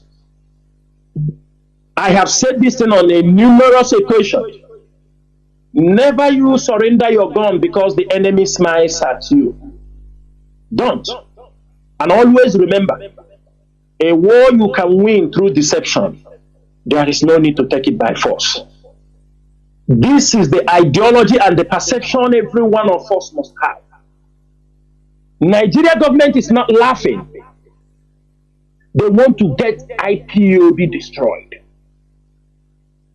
They want to bring you, they have tried their first, they could not. They use the siblings of Mazi Nnamdi, they use all the groups. It's not working. The politicians use the brothers, it is not working. They have tried and found out that it is not working. That's why they shape their gun, they go into social media. All of you heard the Nigerian military that's supposed to be in the borders to fight is now organizing a social media seminar in Aba, trying to educate the people about misinformation. IPOB use us as their case study. I'm telling them they are entering into our own zone. That is where we have collected our imaginary professorship. We are professors on those ones. God will call some of us the internet personalities. God will know what we have been able to achieve on social media space for this past decade. And I want to use this evening to call upon IPOB media warriors. Yes, one of our brother, Osita Iheme, Papa. Yes, we saw him, the Nigerian military invited him to be the guest speaker for their social media. I don't want everybody. I think we have sent the message to him. Some of you who have written about him, we have sent the message to him. I don't want us to demonize him. Reasons. You know, when things happen to people, they may have a serious pain in their heart, which they cannot share with you. I want everybody to remember his brother, his younger brother was killed by this Eperima when they want to snatch his car in Imo State, 2002. The younger brother of that Ake. I could understand his pain. 2022, yes. I could understand his pain. Most of you also with the pain, no justice. These infiltrators on the autopilot, they killed his brother when they want to snatch his car. I understand his pain. He might have not getting a good advice, even though the pain, but I don't want him to be a double loser because already he have lost his brother. He have lost his brother because of criminality, which they have turned to be IPOB. So he might want to go there to talk or like this, but I don't want him to make himself the enemy of his people. Yes, we sympathize with him. When that thing happened, we condemn the act. We continuously condemn it. And for those of you who have sent him a message, a signal to talk about him coming out, because we know there are many people they ask to come and deliver such speech. They couldn't do it. But for him, I'm calling all IPOB media warriors, let's cease fire on that young man. He have in our culture, in entertainment, he have contributed. He has made some of us laugh. He have put smiles on the face of millions of people. We must always remember some of these things without being so harsh. People might make some mistakes they make in life. That does not mean you have to condemn them for life.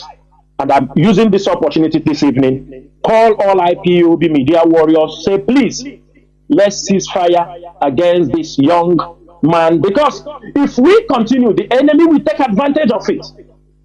When we attack, they set up another person, you come, we attack. Before we understand, they start gathering people who are having anger on what they have. Then we have another story to tell.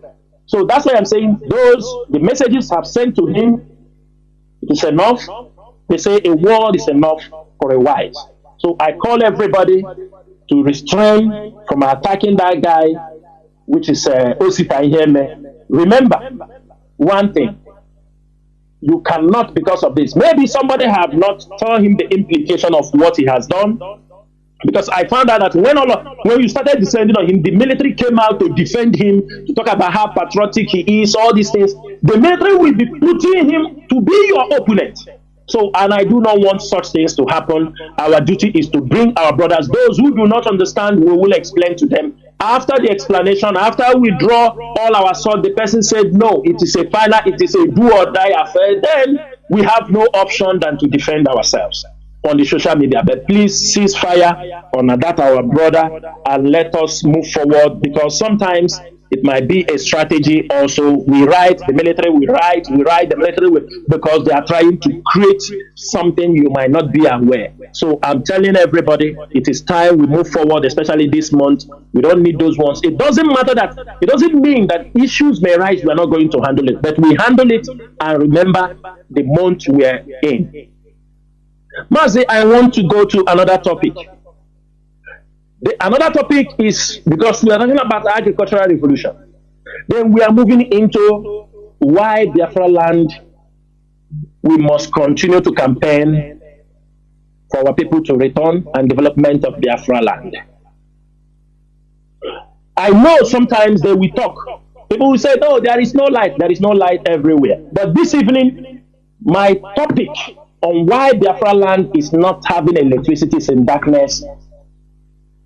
I'm going to make it very open so that let us understand what these governors, are they really part of those holding us whenever they come in, or are they ready to liberate us? Because if they don't want to liberate our people on those basic amenities, that means the battle line is drawn.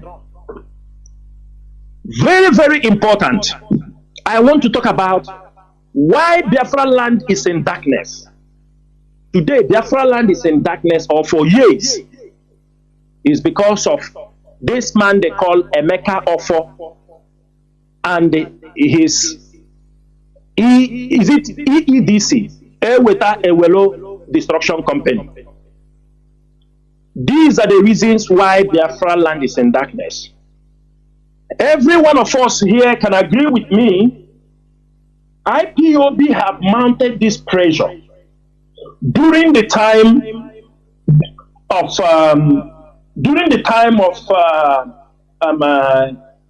Buhari.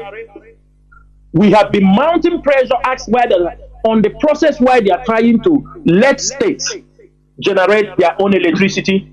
The Nigerian Senate passed the electricity bill in July 2022. That was last year, last 2 years now, getting to 2 years. That is when the Nigerian Senate passed the electricity bill. They say the reason is to solve the electricity challenges in Nigeria. That states and companies are now authorized to generate power. As in June 2003, Tinubu signed that electricity bill into law, authorizing every state in Nigeria, every company in Nigeria to generate their own electricity. It is already signed. But I can tell you people, my brothers and sisters, and all my Biafran freedom fighters, and those who want the development of the Southeast, we know Emeka Ofo has been there. Emeka Ofo is a tool the Fulanis are using to suppress and put Biafra land in darkness. Most of you will know they own businesses that import generator, like Sadwana of Sokoto owns the biggest generator import in Nigeria. Sadwana of Sokoto, yes, he owns the biggest import generators in Nigeria. So they continue to sell generators to us. Every one of you will agree with me that Biafra land is in darkness, in full darkness. And make up for every morning. You see, every governor will come into office. He will come there. He try to muzzle them down because of his connections with the Fulani herdsmen. He pinned these people down. I am going to give you evidences. And when he muzzled them down with threat and blackmail, if they don't go to his own bid, I am telling you, there is nothing you can do. There is nothing you can do. Let me tell you people something. When Tinubu signed that thing into law, that was in 2023. Immediately Tinubu came into office, it didn't take time. He signed into law the Senate bill on electricity generation. The governor of Ebonyi State now, who is Governor Nwifu, that time he was the state speaker. He was the speaker of Ebonyi State in the House of Assembly. They invited EEDC because they have seen that the law has been signed in that I am quoting exactly what he said. He decries about the poor electricity supply in the state. And let me say exactly what Nwifu said. Nwifu said this, he said it in November. He said he was complaining to the chair, to the one of EDDC in their speaker. He told them that we are confronted with serious challenges when it comes to electricity supply. So our people lack steady power supply, colluded with vandalization of the EDDs mob. And the EDDs in against their own properties in Ezuola so that they don't give it. Or how many Ezupaya has vandalization and poor infrastructure. And the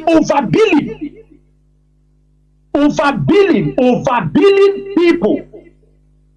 Do you people know? He said, EDDC, Ewelo Destruction Company, which we are in Aponobe Electricity. It is a distribution company. It doesn't generate electricity. He said EDDC cannot boast of steady power supply for at least 4 hours in Ebonyi State. At the end, our people will suffer, pay for power they did not consume. We have been patient enough and losing confidence in EDDC, Ewelo Destruction Company. He said the management must sit up and do the needful. So all the state will be left with no option than to seek alternatives for our people. Do you know the response of EDDC? EDDC told him, as you enter power, for us to give a steady electricity in Ebonyi State, we need a sum of 247 billion naira. Mazi Detuo 247 billion naira. That is what they say they need. Mazi, all the money EDDC have been, when he takes this money, he don't put any electricity. They will do what? They will give Northerners their own share. Those who put them in power, he muzzle them down. Because some of them don't want his problem. They know he's a devil. He know he's the agent of the North who suppresses their government. Upon all those things that is happening, Biafra, this man went to Soludo in March or June. In March, Soludo asked him, I want electricity. I want your distribution company. I want 24 hours electricity in Anambra. So he did this with a Ewelo Destruction Company. They said for them to do this job, to be a steady electricity in Anambra, I posted it a few days ago. Soludo signed an MOU agreement for them to produce this electricity. And they paid over 100 billion naira for electricity. Can people in Anambra tell us if they are seeing electricity in Anambra getting to 1 year now? Soludo cannot talk because they don't want trouble with him. He will come with his power, he will blackmail, he have his assassination team. There is nothing he don't have. He used in intimidating Igbo governors and Igbo businessmen, anything he wants. My brothers and sisters, look at all this money this man have collected. Then, on September 14th, 2023, EDDC announced a total collapse of electricity system in Abia, Anambra, Ebonyi, Kanu. Reasons, he said we are unable to provide services to our customers in Abia, Anambra, Ebonyi, and Imo State. Then in April also, this April 2024, they announced another blackout in the whole of Southeast as their system collapsed. Mazi, this is what we are left with. EDDC is responsible for distribution of electricity to the entire 5 Southeast states. They said that their system have collapsed. Data systems collapse in the whole 5. A distribution company is just like a brew wheel is building. Now supply in the matter, but he is the tiger. He's not generating electricity. Also here electricity a middleman is the one holding the whole Southeast down. You go to Imo State. Imo State were complaining. People said they barely have light even 2 hours a day. It is affecting businesses. At the end of the month, people will receive electricity bills and they are compelled to pay. They will come with task force. The ordinary meter that is supposed to be given to people to know. They don't give you electricity, but every month they will come to take bill from you. They will come and take bill from you. Egypt, they will come with their task force. Meter supposed to be given to people. But EDDC, Ewelu Destruction Company, is doing what? Selling it in very high amount. 170,000, 180,000, 200, 150 meter for electricity. Things that's supposed to be given free. These are the people holding us down. You say awkward again. Sometimes you don't give the blame to the federal government because the federal government have washed out their hands and asked you to generate electricity. And I use this opportunity this evening, IPOB and the ESN, they fight to make sure that Biafra land have 24 hours electricity now falls on the shoulders of all IPOB members and ESN. They campaign to make sure that EDDC is kicked out of the whole of the Southeast starts today. If what we are looking for, if there is no electricity in Biafra land, we will have no option than to make sure to use force and shut down their offices in the whole of the Southeast. They should go where they can play those nonsense with. They should go where they can play with the life of. They let him go to the north and take the contracts in the north. He has taken the contract and he cannot be able to give Southeast electricity.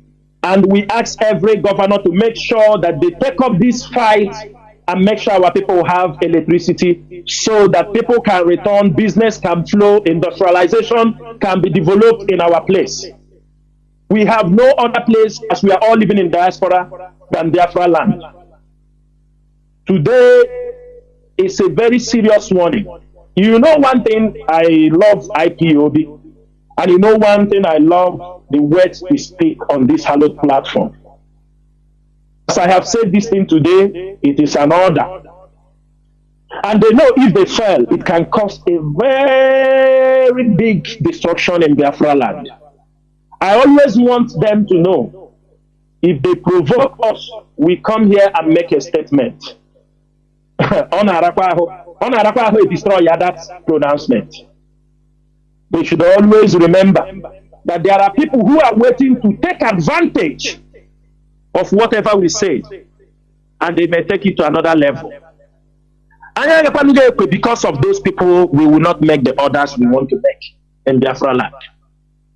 We know consequences comes with everything we do, but our duty is to make sure it didn't affect our people where they will lose hope in what we are doing.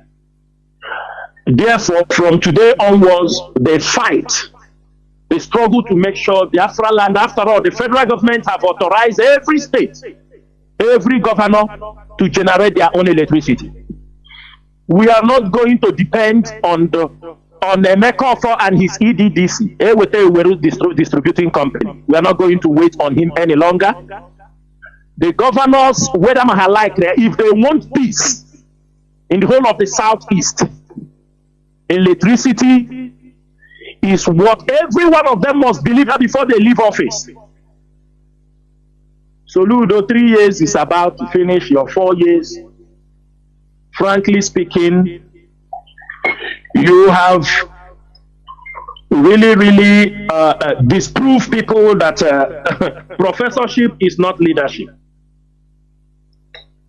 That professorship, being a professor does not give you the ability to rule people or to administrate people. Working as a central bank governor, you have seen that there is a difference between own and all, because the expectation on you was so high that it's unfortunate. Your office is about to end. As you couldn't do anything for Anambra, no electricity, the whole land is black darkness. You have given out 100 and something billion, no electricity. You don't even have the balls to challenge those you gave the money. And it will die like that. Now you can't challenge them because you want to go for a second term. You have proved people who thought that going to school makes people a better leader. I always tell people these things. That people who become millionaires or billionaires, it is not that they are the most smartest people, but it's only that luck also falls on them. It doesn't mean because you are a professor, it doesn't give you the technical know-how on how to govern people. The reality is now facing you. After 3 years, I come up with the same thing. You come out and tell them, after 4 years, we build road. I know road. We are continue building road. Continue building. I build flyover. I build this thing. People are building bridges on top of oceans. People are building bridges on top of oceans. People are mounting bridges in the air. Our own, we cannot build ordinary roads. We cannot build ordinary roads. We cannot build.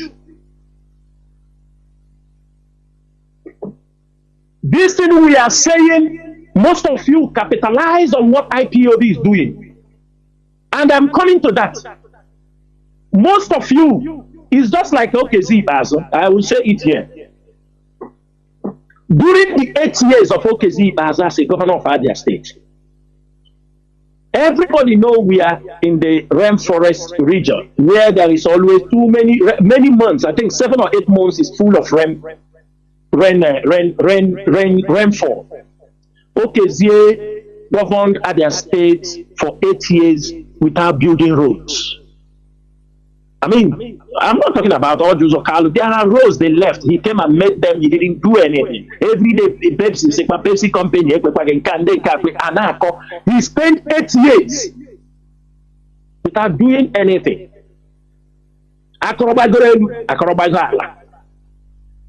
When he gives contractors road, this is what they do. A contractor, they give him roads to construct. He will go and invite, what they call them. Mazi, you know what Dubai just did. You know, if we do it, they target evil. You know, trying to force rain. You know, Dubai, they send, their own is they use technology and go to the sky, you know, inside the cloud and trigger with the salt, this thing to trigger the rain to fall. If you come without technology, rainmakers, the contractors we know all these things. You must know, let me tell you, you must know certain things for you to survive in Biafra land. Because people are evil, people are devilish.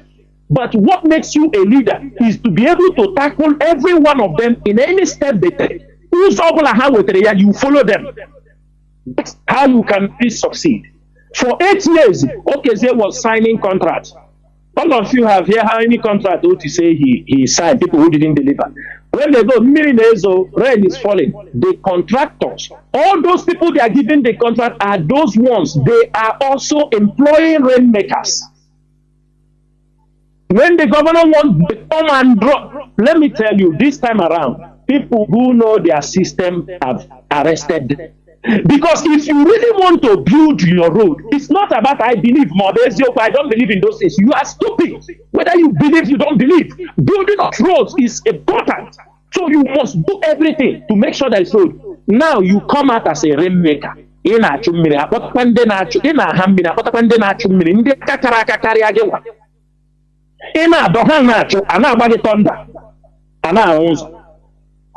That is how you do. It's not a matter of belief or you don't believe.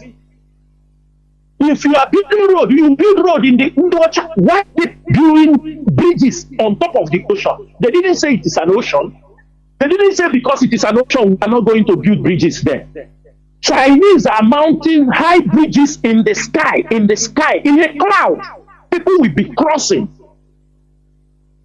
Ordinary to build road in Red Sea. You cannot. If these people, they use rainmakers, so that they will build the road. 1 year will go, 2 years will go. They buy red sand, they put this, they find rainmakers and keep. If you want to build road, you bring there is rainmakers, there are people who are anti-rainmakers.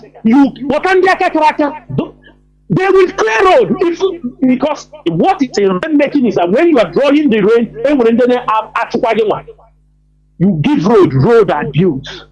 That is why white people go in the ocean. They put things to separate the water and put cement and build bridges. Every day. Because Dubai have gone in the side and shoot. That one you know. But our own, we put leaves and provoke the cloud to rain. I don't believe that, my pastor. You deceive yourself. You deceive yourself. You continue to wallow in ignorance, and that's why they spend 4 years. Because I don't want to do this thing. Did anybody ask you, build road? That is only what we want. Build road. You cannot build road. Many of these people sit at home. Many of you do not understand that sit at home. People every Monday are coming out doing their businesses. But the government is part of those engineering sit at home. Because only the government offices are people who don't open on work days, on Monday. Have you people checked that? Ask anybody. The government will not open their offices. The market leaders who are controlled by government will not open the markets. The banks will not open. But people are outside moving around, transportations are moving. Then you start to ask yourself, why is the government who said they are against sit at home, why are they now being the ones their own establishments are closed? We posted on social media last time, that was 14th of March, or around a few months ago, that EDDC, Airwater Distribution Company, put a notice that sit at home in their office. Can such things really exist? If you go to ministries, they put there is sit at home on Monday, and they are the one coming out to condemn sit at home in the social media, in their press release. Biafra, make una wake up now. Me people no brain now. Why do you people allow people to be using you people now to their game every now and then? Why are you people allowing these people? And for that reason, Biafra, what we are saying this evening, this is a kind of also not an order. We are saying, and we are pleading for those of you who still remain. They say, oh, we are doing it because of Mazi Nnamdi Kanu. If you are not coming out for business, let us use this every Monday when you go for your weekend. Because the pastors in the churches, the bishops have now intentionally used all their church programs, fix it on Monday. These are people who are against the sit at home. I know most of you don't believe it. Bishops, all these people have moved all their program. They give instruction. One day now sit at home Monday, but they have moved many of their church programs on Monday, not ready to return it back. But what we are saying, dear friends, and all IPOB media warriors, let us now educate our people. Since you are, if you say you are sitting at home, my brother, pick up your hoe, your cutlass. Let's make it a day of famine to encourage our people. Don't need to sit at home. Use it to go to the farm. Let's call that Monday a day of famine. No more sit at home because it's a famine season. Let us all go to farm on Mondays. For some of you who say you don't want to come out, the government have closed the shops. They lock down the distance. People leave the church on Monday. You have gone to church on Saturday, gone on Sunday. On Monday, use it as a day of famine, a special day.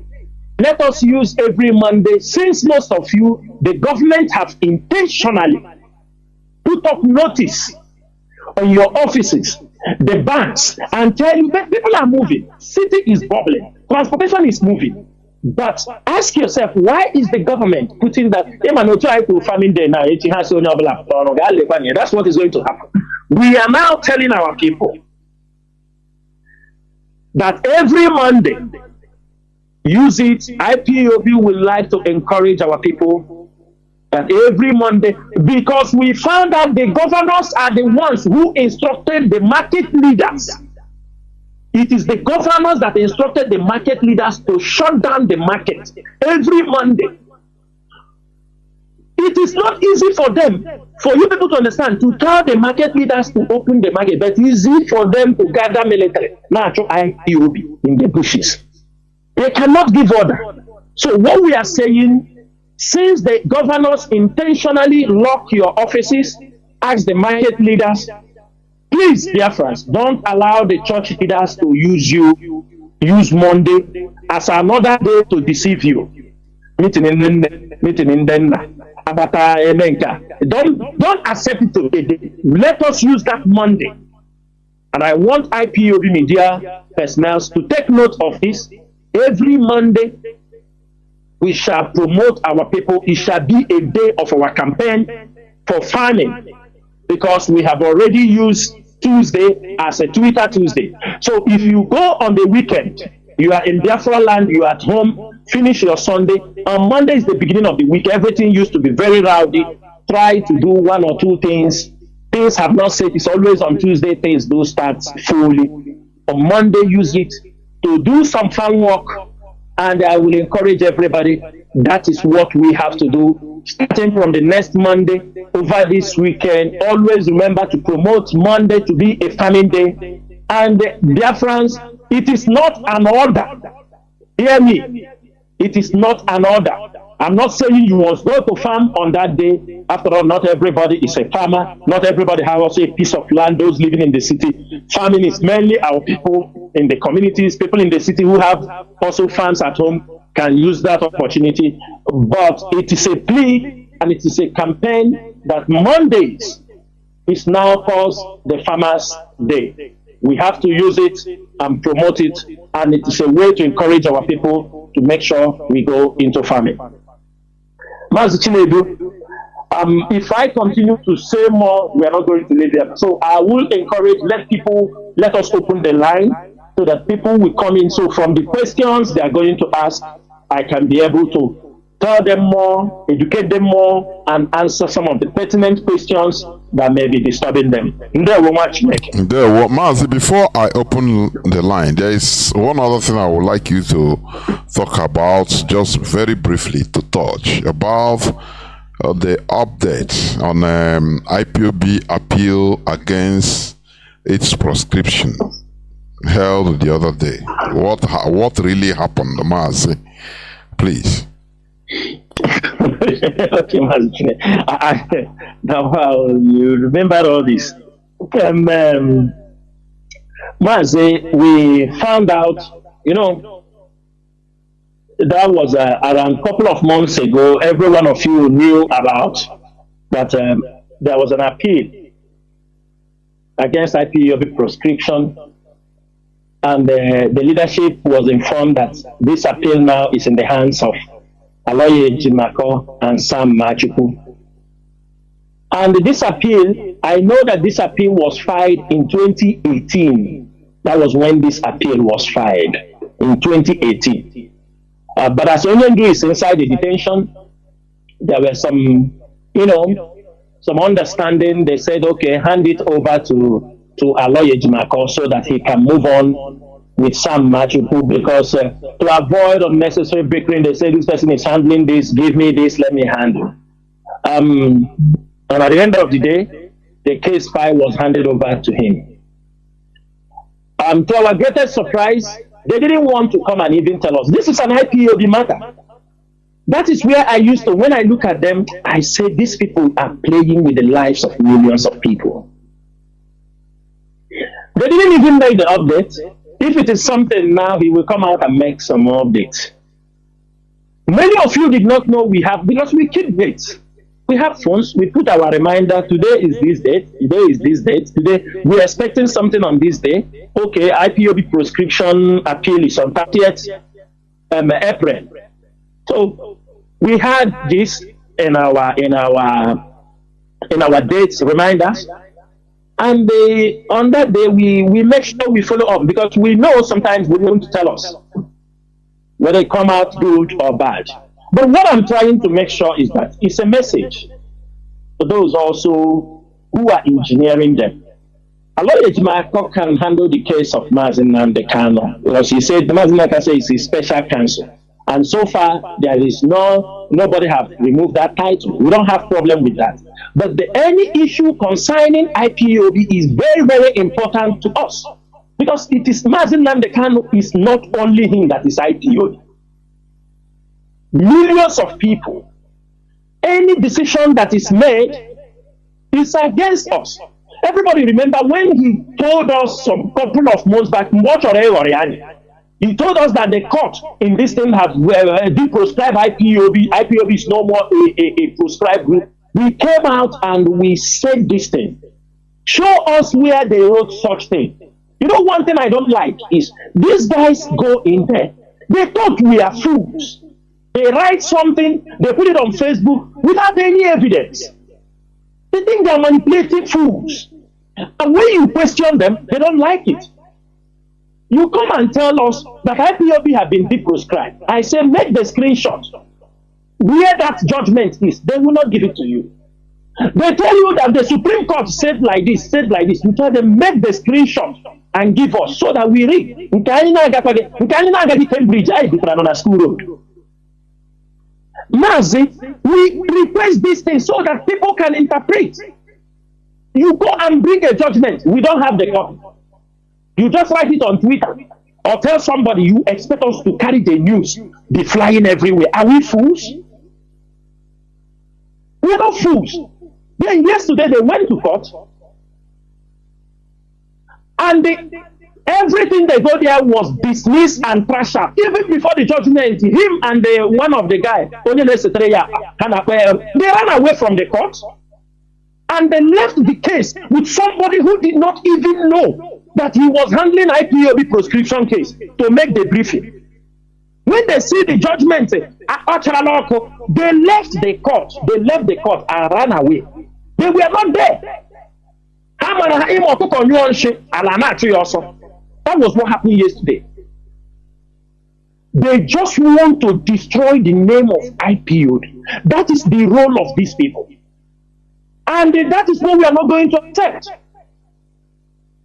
You don't destroy your own name. IPOB, no. IPOB, no. And we don't want this guy to present us in any case IPOB. Let me tell you people something. I'm doing something. People don't know how this guy came into the case of IPOB.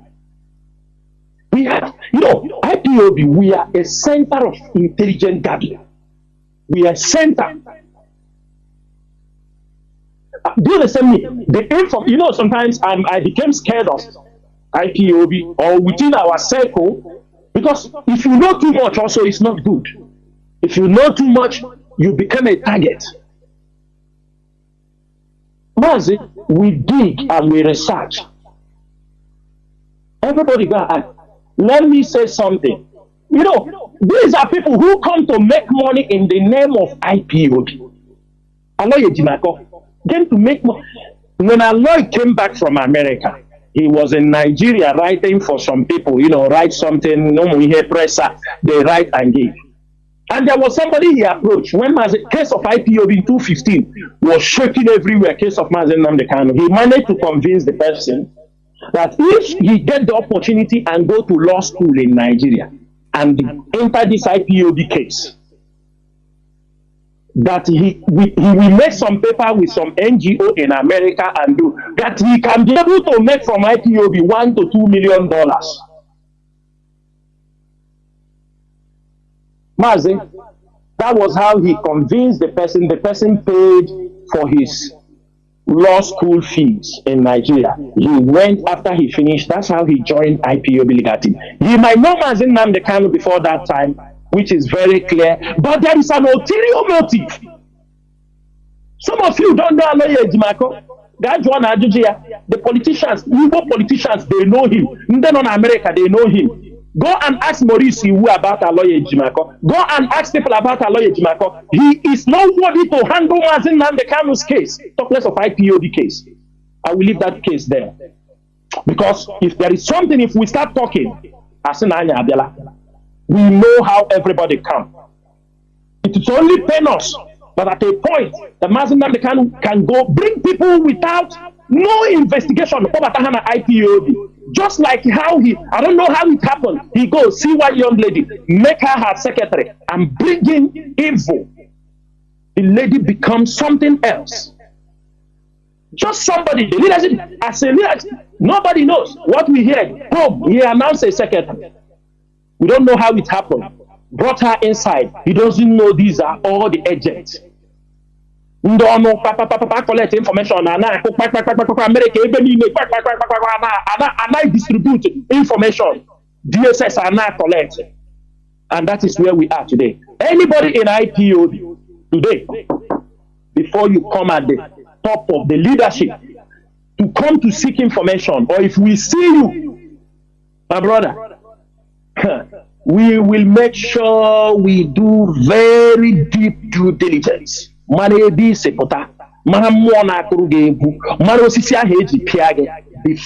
give you the room or give you the key to understand how to unlock the activities of IPOB. Maza, we leave it here. There we're watching it. There we're Mazi. Dear friends and lovers of freedom, do not forget that you are listening to Radio Biafra HAUSA-SERVICE coming to you through Radio Biafra London. Today is the first day of May 2024. You are listening to Mazi Chinasa Nworu, our General Officer Commanding. We shall go into a few minutes break so that when we come back, our lines, we will open the lines for people to call in order to ask questions or to give suggestions as they may wish to, please. Do not go away. We shall be right back. Do not go away.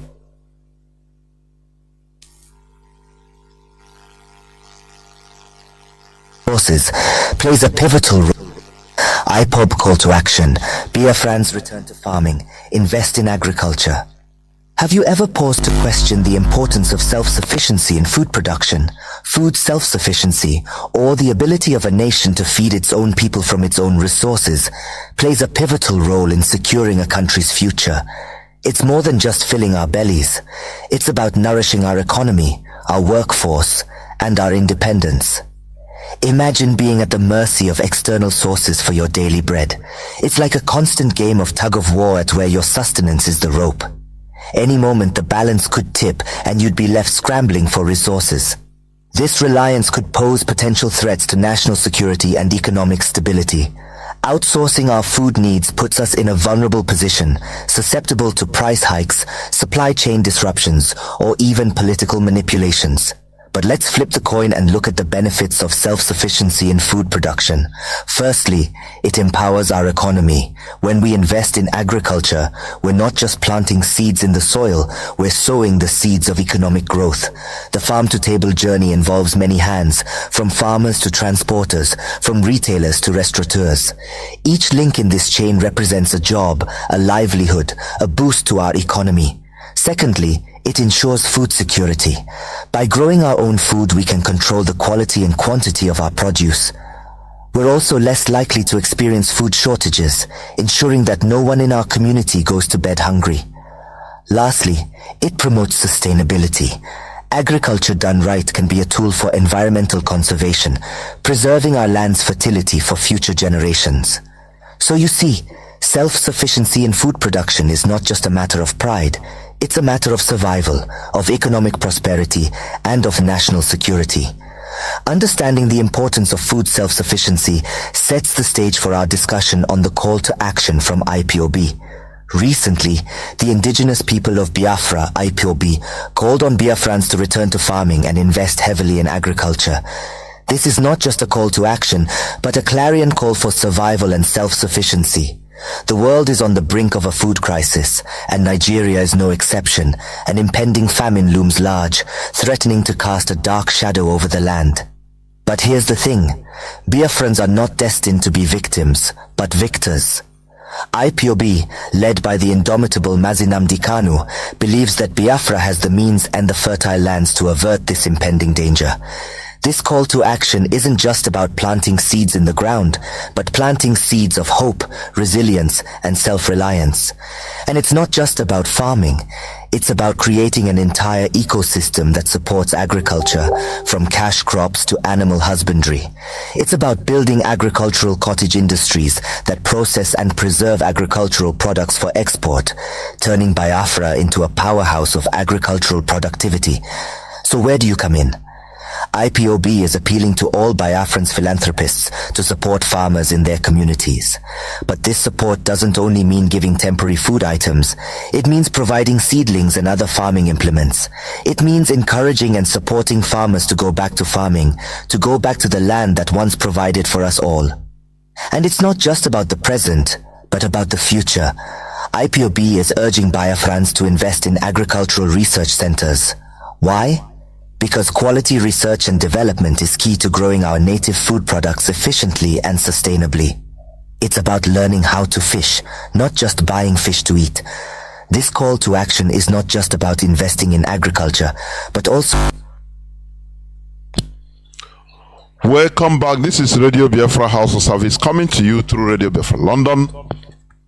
My name remains Mazi Chinasa Chinedu from Olu province of Biafra London. We are here live and direct. Today is the first day of May 2024. Our lines are now opened. Our lines are now opened. Our direct line is +1 213 328 6224. +1 213 328 6224. Our WhatsApp and Signal line is +61 405 142 547. I repeat, WhatsApp and Signal line +61 405 142 547.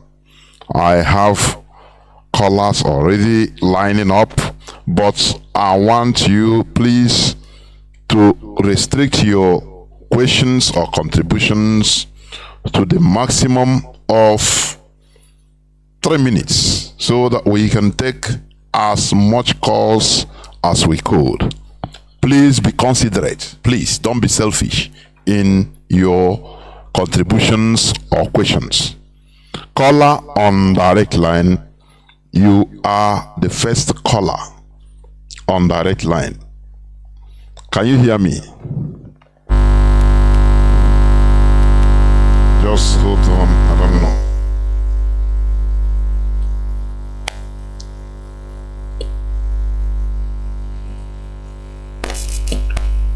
I think the first my Yes, call on direct line, please go on. Go on. Can you hear me? I can hear you, sir. Okay, go on. Don't worry. Go on. Yes, go on. Okay, now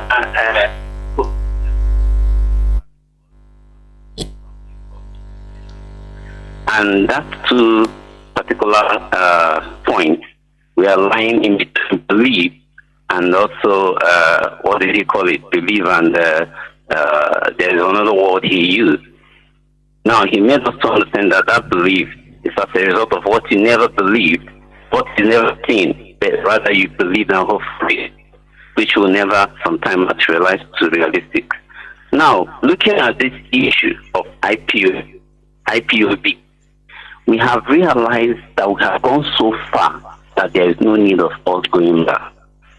Now, if it's actually a GMAC, or what's his name again, a lawyer who has, without his contemporary, counterpart in Senate to go this far to subject us to nothing, what is the fate of the IPOBians? When I mean IPOBians, restrict it out of the recognized director of state who are fighting so, relentlessly to make sure that we survive this. Now, what is the hope of other IPOBians let me not insult any person, who have rested on complacency of not realizing the good advantage of what we are fighting? So, that freedom comes for Fulani, freedom comes for Yoruba, freedom comes for the Igbos, freedom comes for even every other ethnicity in Africa. We define African, Pan-African definition that they have messed up. Now, can we really ride on these people to bring them down and eventually go, negative? Because we cannot see that, destroy what have builders for years. Because why I'm saying this is that for me, as a non-entity, it's not affecting. But I remember your slogan with Uncle Chinasa Nworu here, every time you people come, that instead of you people to walk away from this, it's better everybody die inside this. So my question is, are we going to allow these people fulfill these their evil thoughts, or are we going to do something on the street forcefully and let the whole world? They have called us terrorists already. Afghanistan's are terrorists, but today they are enjoying. Taliban in Afghanistan, they are terrorists, but today they are victorious. So I can't sit down and watch these people intellect like Mazi, can you hear me? I think you've asked question. Do not allow your sense of emotion. You are very intelligent, but the only thing I see in you, you allow emotion to carry you. But if you cool down, you speak and ask your question or make your contributions, it will be highly understandable. But when you start going and allowing too much emotion, that is where sometimes, but I think we have understood your question. You are calling on direct line so that I will not keep you. I think you're finished, right? You are talking about what can be done, or should we be waiting for them to destroy our people, IPOB? I think it's that you are saying, right? Am I right?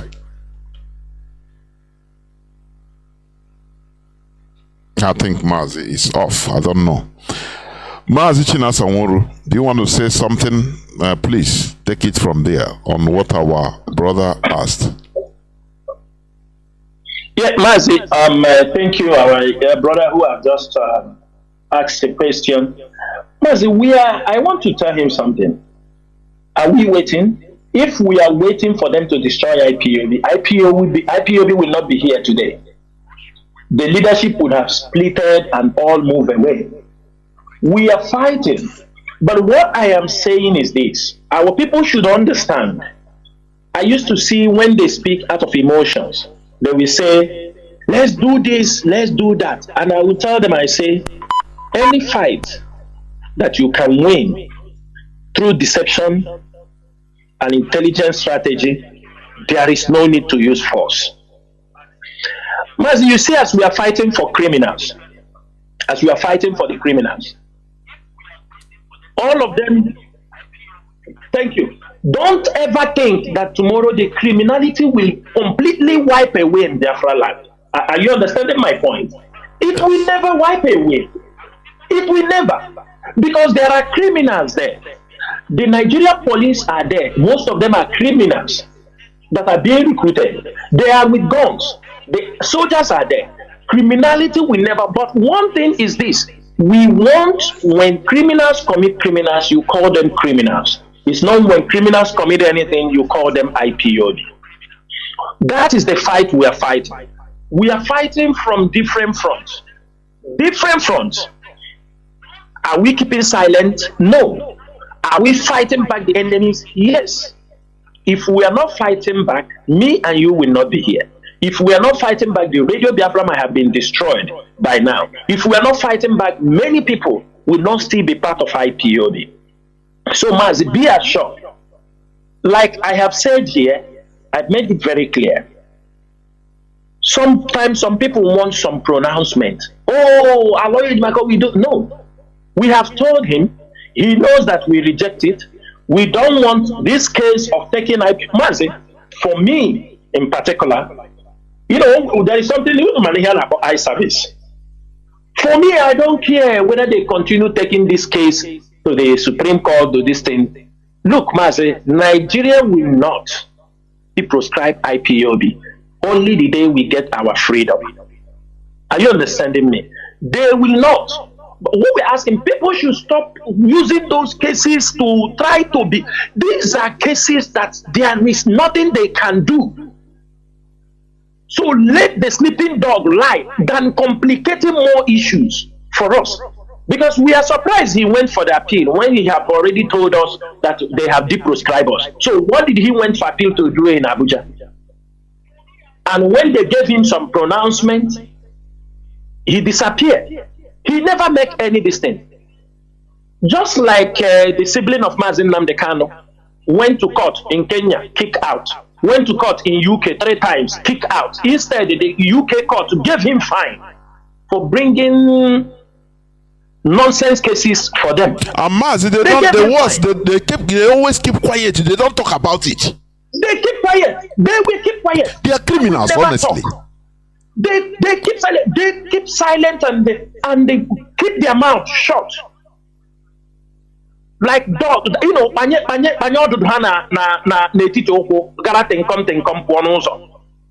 will not talk. That is the case. My brother, we are not stopping. We are confronting them. You people don't know the battles we are carrying on. You don't know. But we are up to the task. That's why I said, let them come out and make their stand. I want him to come out and say, you understanding me? I want him to come out and say, look, I am the leader of IPOB. He should stop hiding under the table. Let him come out and tell Biafrans, I am the leader of IPOB in the absence of Mazi Nnamdi. Let him come and make the statement. Let him stop being in the back trying to look for. If he wants to create his own group, let him create. Let us know. After all, his partner have created his own group. So we know that is his own group. That is it, Mazi. There we go. Mazi. There we go. Caller on, let me see. Caller on WhatsApp. You are the first call. You are the first caller anyway, but I kept you waiting. I hope you listen to this broadcast because you have been calling since the broadcast was going on. I noticed it. Mazi, can you hear me? Call on WhatsApp. Yeah, Mazi, Jonathan Chinedu. Living from here. There, Mazi. Were you listening to this broadcast? I noticed that you. Starting from, I don't miss it, It's okay, lost. because you were calling before when we started during the program. Go on, that's why I was asking. No, I just make a call and you cut it, and I didn't call again. Okay, go on. You're right, go on. Let me go take my contribution, and this is like appealing. My name is Chinedu Keke. I'm calling from Italy, country. Mazi, I have a complaint to make, which I have been writing under the post of Mazi Chinasa Nworu on Twitter about a community in Nigeria. This community have been in this farming season. I wanted to invest in that community because it's to be my community. Told me that go out because of true enhancement terrorists. The activities have become worse that every day they must see 2 people harvest the organ. Every day. You understand? In this community, we used to, after Easter, farm for granite. You understand? This Mazi, why is your voice season? Your voice is season. Please, I don't know whether... Maybe his network. Okay. His network, I think. Maybe where you are, I don't know, where you are moving or something like that. Please, go on. No, I'm in one place. Go on.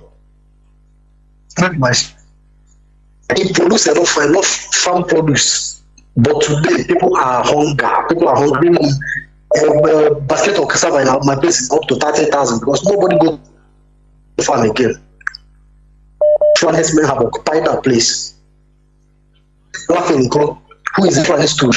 He invited Fulani to take over everywhere. Nobody go to farm again. kidnapping, raping, and Chinasa Nworu, the activities of family husband in this community, so that people can breathe and they see if they can farm and see what they eat in this farming season. That's what I want to end, Mazi. Thank you very much. There were. We must continue. Now, I think there is no reply because this is a suggestion. Caller on signal. Just go ahead. Yes, caller on signal. Can you hear me? Caller on signal. Please go on. Caller on signal. Can you hear me? Hello, Mazi Jonathan. There, Mazi. Please go on, please. Good evening. Good evening, Mazi Chinasa Nworu. There one. Please, what I want to ask is about this Ejimako issue. Since Ejimako is making this mistake, and anytime he making mistake, it's like he's drawing the leaders back. Are we still going to keep silent, watching Ejimako drawing us back? Then we'll be suffering, fixing the problem again. Question. Then another thing, our leader, Pastor Mazi Chinasa Nworu, said that now our leader will right. He choose lawyer Ochoro. Now, a good harela now. Why not our leader, Mazi Nnamdi, he withdraw from Ejimako? So that God didn't have that should also back. Because our lawyers now the IPO Obio na Gaya who our leader. Yarma Gezi Hosi, Hazy our leader. Silekwe Megeni. Because Onyola Mrana says Jimako a criminal lawyer. With any lawman and men na US. So now, ole haiga kwime we gbakwa Ejimako nkete, gbakwa ya nkete ka ọ nakwa apụla ya azụ.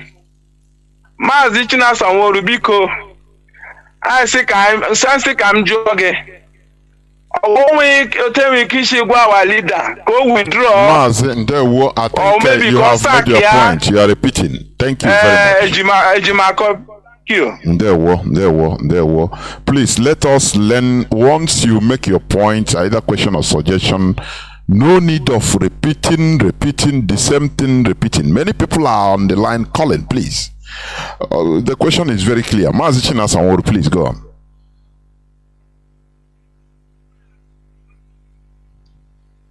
Mazi Chinasa, can you hear me? Mazi, thank you so much. Mazi, I don't have a reply for him. His suggestion, I have taken note of his suggestion, but I can tell him all those things they are saying, we are doing the best we can. Do you understand me? To get Onyendu informed. Let me tell you, IPOB have moved forward.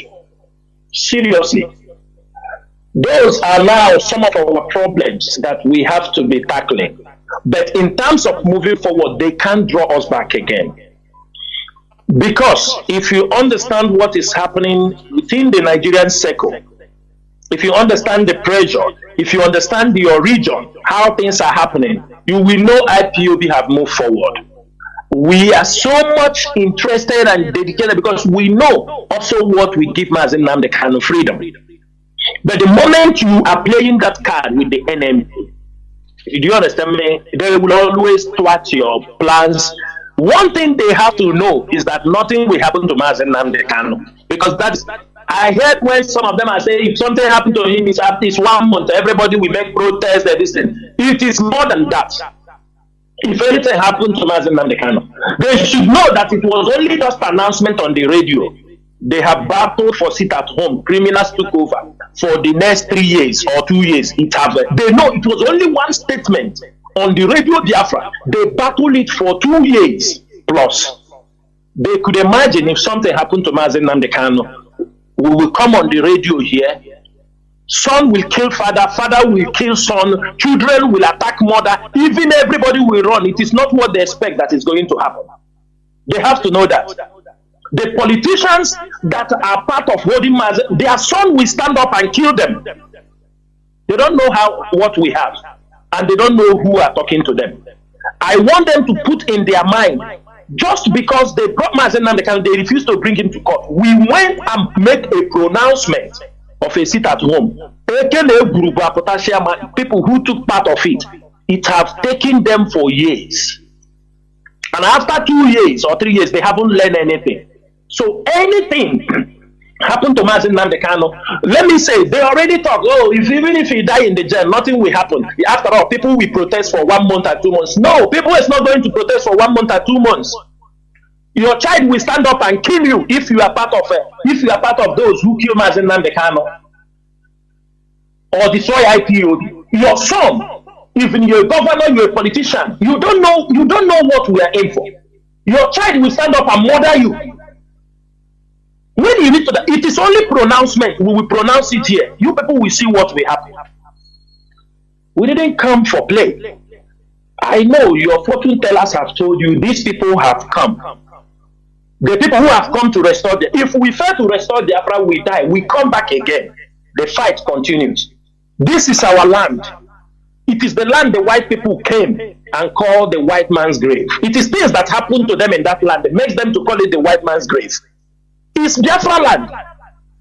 Biafra land is where they call the white man's grave. That is the land that Abese when he came back about Wogi. When we speak and tell the land to fight for us, it happened to Osman Danfodio. Such a fly killed them. Ask the white people, ask the British who came to our land.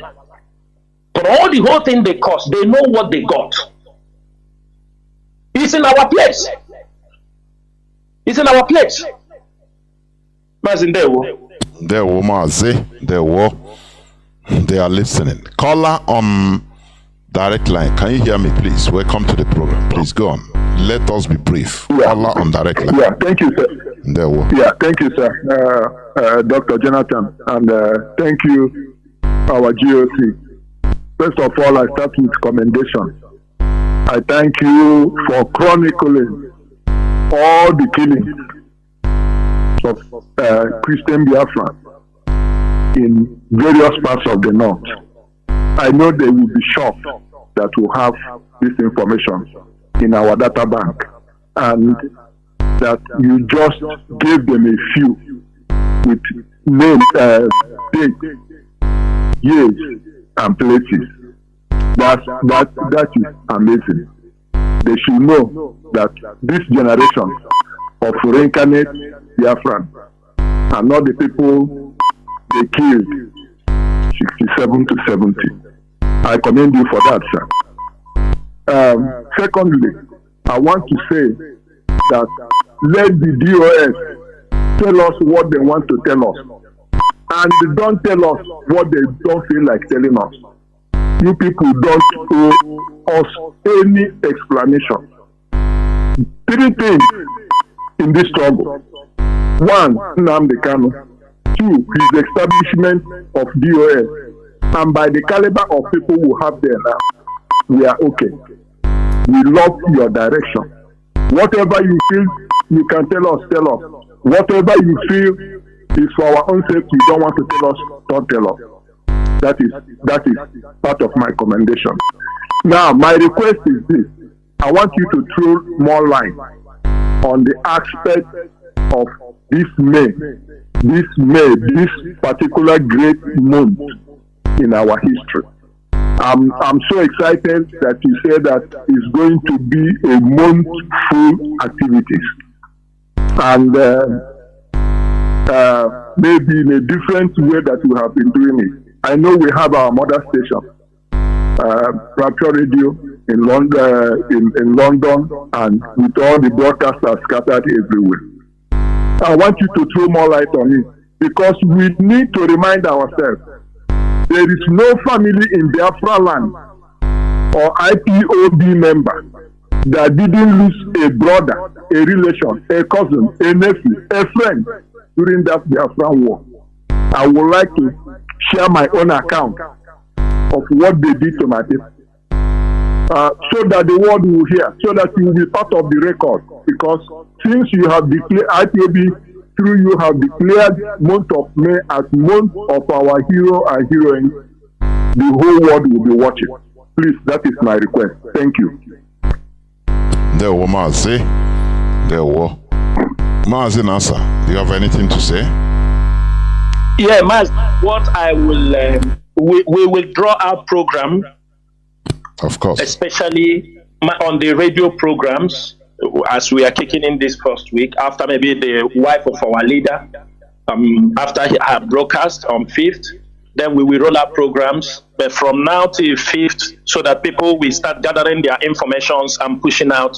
I think from 5th, our programs will be drawn on special topics, people who have experience, what their parents told them.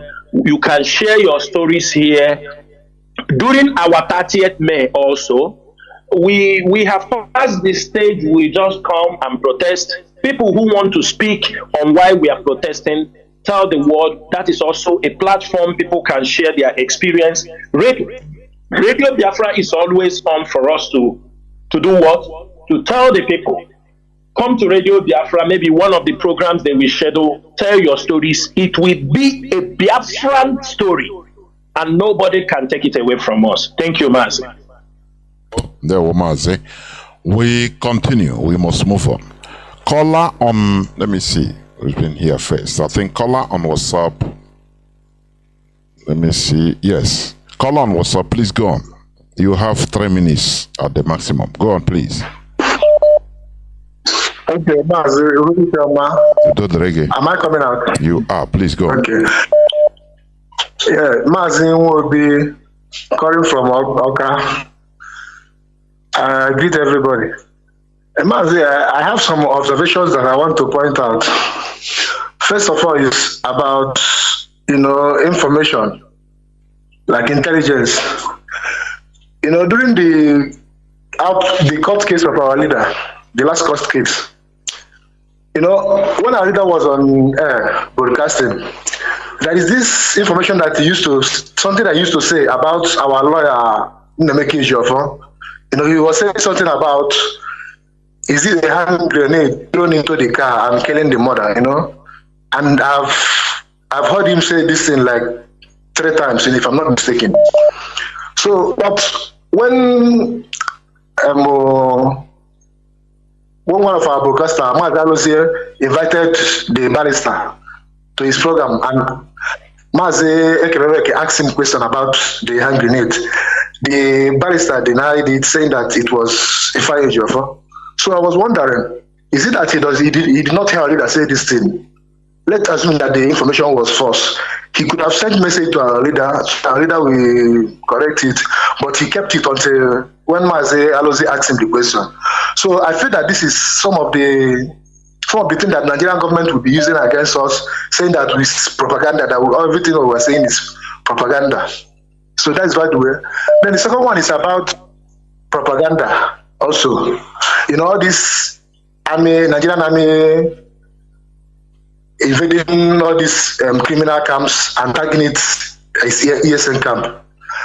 What I want to say about this is, when our own journalists, as in the journalists of Biafra Extraction, be carrying out this propaganda against ESN, to the point that I had a neighbor who is a journalist. He also report this thing, as in use his own name to write this thing against IPOB. So I was wondering, I'm thinking that it's not in a good line for our own people to be reporting this thing, so that Nigerian government will be showing it to international world and be saying that even their own people is reporting it. You understand? So I feel that if the IPO leadership can make an order directing these people, the Biafran journalists of Nigeria Extraction, to stop doing this kind of thing, because if they continue doing it, If you suffer all these things and destroy Biafra, they can never practice journalism in Biafra land. They should go to Nigeria and start practicing it. Thank you very much. Let me stop here. There were. Mazi Chinasa. Mazi, I would like to take up the second one. The first one, I have nothing to say. But the second one, my brother, I want you to know something very, very well. The Biafra we want to build is not the Biafra that when somebody says something, you go after him. Get that story very, very well. I want every Biafra listening this night. Mazi, we are living in a world we are proclaiming we want freedom of speech. We want people to say. He's a journalist. He's being employed by Nigeria. He's feeding his family by Nigeria. We have not yet, to a point, do something that we make him to say, no, I will never work for Nigeria again. Or Nigeria have not happened to him. We must always have room for people to criticize us. I want everybody to know that. IPOB is not an authoritarian group. In as much as we believe in command and control, we must allow people in superior argument. He is writing, seeing the truth, he is writing because he is working for a Nigerian newspaper who pays for him. The only thing is, make sure anytime he writes anything about IPOB, you give us a copy, you draw attention, this person wrote this. We don't want to even know who he is. We will educate him.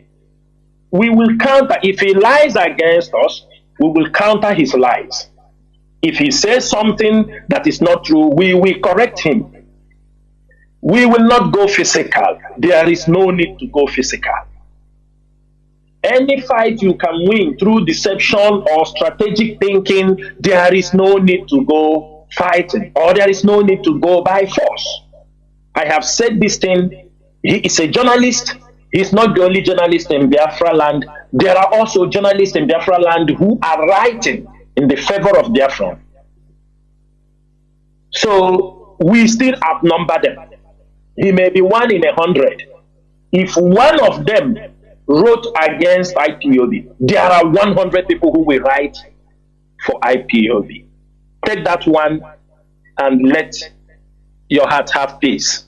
There were. I have a caller. I have callers lining up, but let me caller on direct line. Please go on. Can you hear me? Make it brief. Can you hear me? Okay.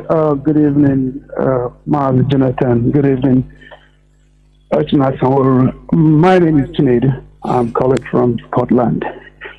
I just want to say something. What is happening in my community? Mazi, hello, yes, I mean, raise your voice a bit, Okay. What is happening in my community in Enugu State? The name of the community is Alpha. Alpha is between Egede and the Eke. There is no way we could travel back to home. Even I just came back not quite long. I came back on Sunday. The kind of kidnapping and that is too much. It's too much, and that is how they are killing our people one by one. So what I'm trying to say, Obuno Walaka, please, we need help. Our people cannot go to farm because of the Fulani herdsmen. We need help. Our vigilante, I've had a meeting with them, a couple of, just few minutes, but they told me not to, that I need them in a private way, but I couldn't have the time to do the time with them. So please, Obuno Walaka, again, because I need the ESN there. Then another thing in Choli Kubana, you see these Fulani people, they are not coming to give us war. They will be killing us one by one. That is how they conquered the Hausa people. That is the new system. They will not come massively to do it to everybody. You are right. Go on, Mazi. It's one by one, depletion, gradual depletion. Go on. That is how they work, and that's how they operate. So we need to do something with these guys. Otherwise, we are finished. We are finished. So we're opposing me abroad because we need help in AFA and UDI, local government. And that is how, I'm done here, please. Thank you. Thank you. Thank you. Thank you. Mazi Nasa, you want to say something? Mazi, please, our brother, I have heard what you have heard, your concern. But Mazi, I didn't hear very well about his community, where he was talking about. So please, if he can test the community to you, you can just forward it to me, where exactly that problem is. Then we will do what we can.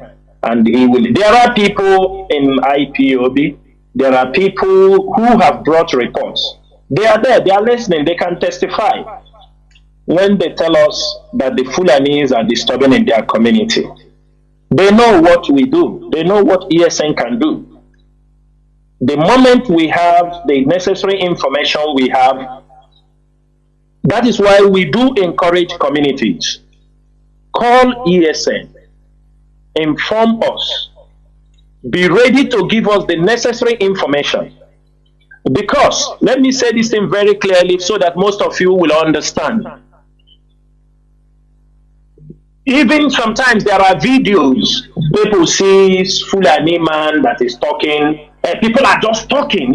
I thought that people are more sensible. They said they are looking at that Fulani man, he is talking like this, saying like this, something that, no, don't take laws into your own hand.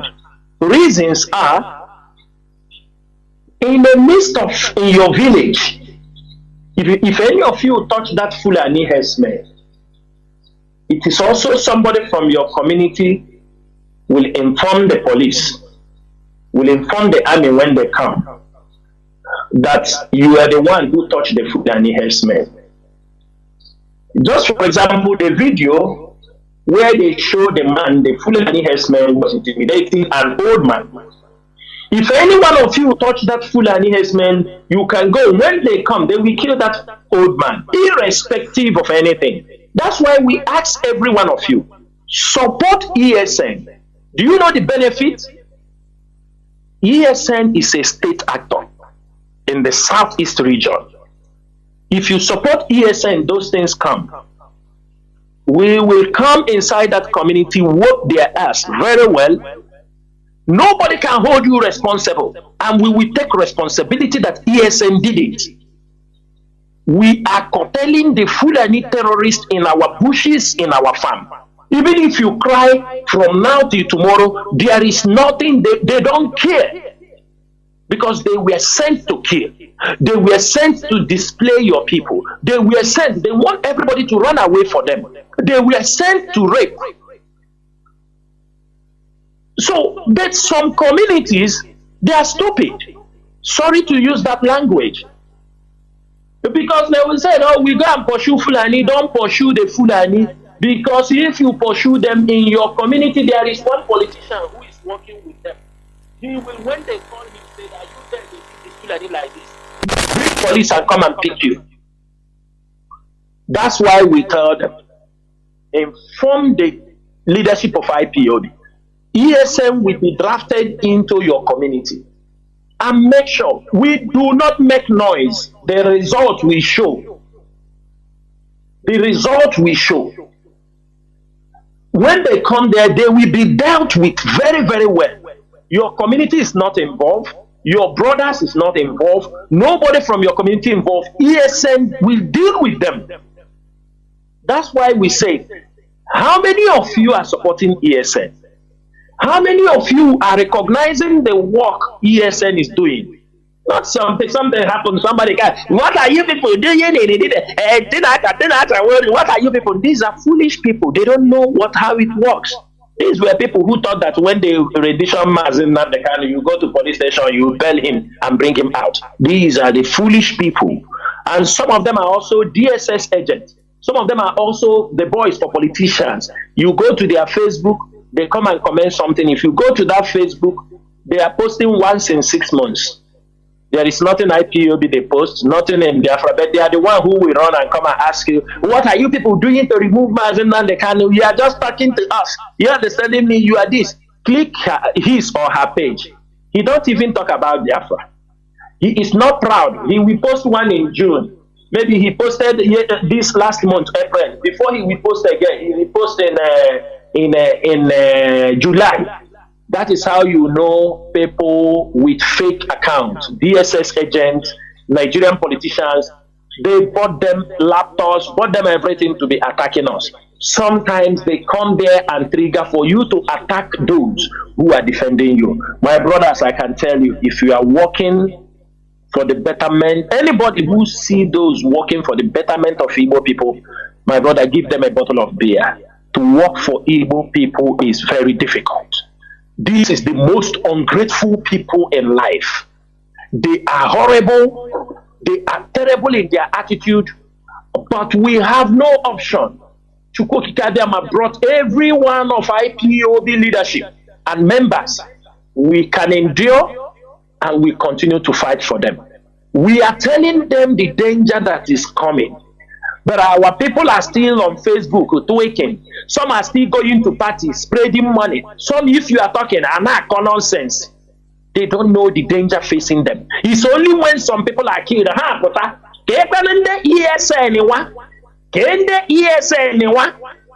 Rubbish. That's to show you how foolish they are. But irrespective of their behavior, this is a mandate. It is a mission. It is something we are destined to do. And we must do it to make sure our people are liberated and our people are saved. Well, we must continue. Callers on WhatsApp and Signal, please hold on a bit. Let me go to caller on direct line. Please make it very brief because I left others to pick direct line. Please call on direct line. Please go on. Yeah, thank you. Mazi Chinasa Nworu, calling from US. So, comment, statement kind of shed light to the suspicions I've been having about certain things, namely IPOB. When you made mention of that Nnamdi Kanu hired a secretary, and you guys did not know about it. The problem mark like all these Igbo associations. All they call problem mentality. There's too much sentiment and emotion. They create sacred cows here and there. Some people are very untouchable. Instead of following a principle, we should learn to follow a guiding principle in an organization. An organization is like a corporation. There are corporations that have lasted for hundreds of years and have many CEOs who come and go, and the operation remains. And that is because everybody in that corporation looks towards the principle, that a guiding principle, that are rules, and you have to follow it. So I'll encourage everybody, a DOS member, more coordinator, let us be emboldened to criticize one another when we see that we are not following the principle. So I'm sure there are other cases, and he traveled to Kenya, things like that. So he should understand that IPO becomes first. before him, and without IPOB, only Obuna Ghana in danger. So this is a lesson to all coordinators and DOS members to call out one another when we feel that we are deviating from the guiding principles. I also quite briefly, but it can define that the way Fulani works is just like the way white imperialists work. They do things little by little in order to get used to it. And once you get used to it, you won't have any more outrage. And when you don't have outrage, you'll be too weak to fight back.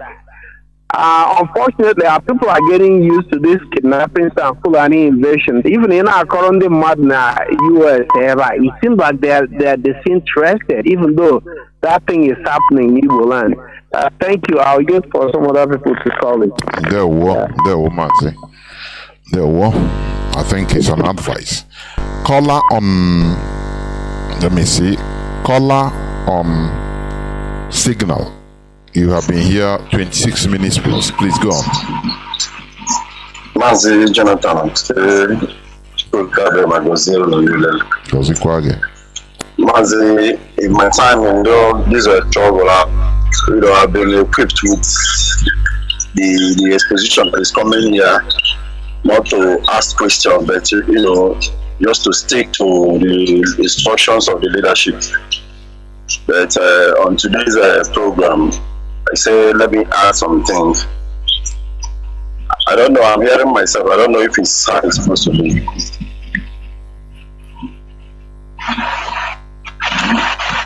So I want to tell most IPOB, I'm not supposed to be saying that, but I'm telling them that most of the things that happen is destined to happen, because we cannot just, be the people that will get to where we are going, not being aware of how life is. And if you watch on all of these things that have happened, it has made us a better person. Because if it did not happen, there is no way we will have those ideas. Although it might have cost us a lot. But that is what is in freedom fighting. Then what I want to talk about is this killing of Fulani herdsmen in our villages. Is there any way we can equip our people, not by giving them things, because I know how we behave. Because you see, just two Fulani will get into a village, ransack tens of people, they will run away. After some years or months, you see them happen. You see it happen again, and you will see most of them go to farm where they know that something like this do happen to them, and it will happen. Not necessarily they will go alone, and they will not even be equipped, and at the same time will still happen to them. So, is there any way we can, equip them with ideas, knowledge, or things? I just don't know. Because it keeps happening. Then secondly, is this our 30th May. I don't think we should just wait until the 30th of May to do most of the activities that we do, or carry out most of the exposition and the rest of it. We should start from the 1st of May. Because it is a very big tragedy. Millions of our people died, and the world is keeping silent. So from May of every year, we should drum it as if it's the 30th of May until it gets to that 30th of May.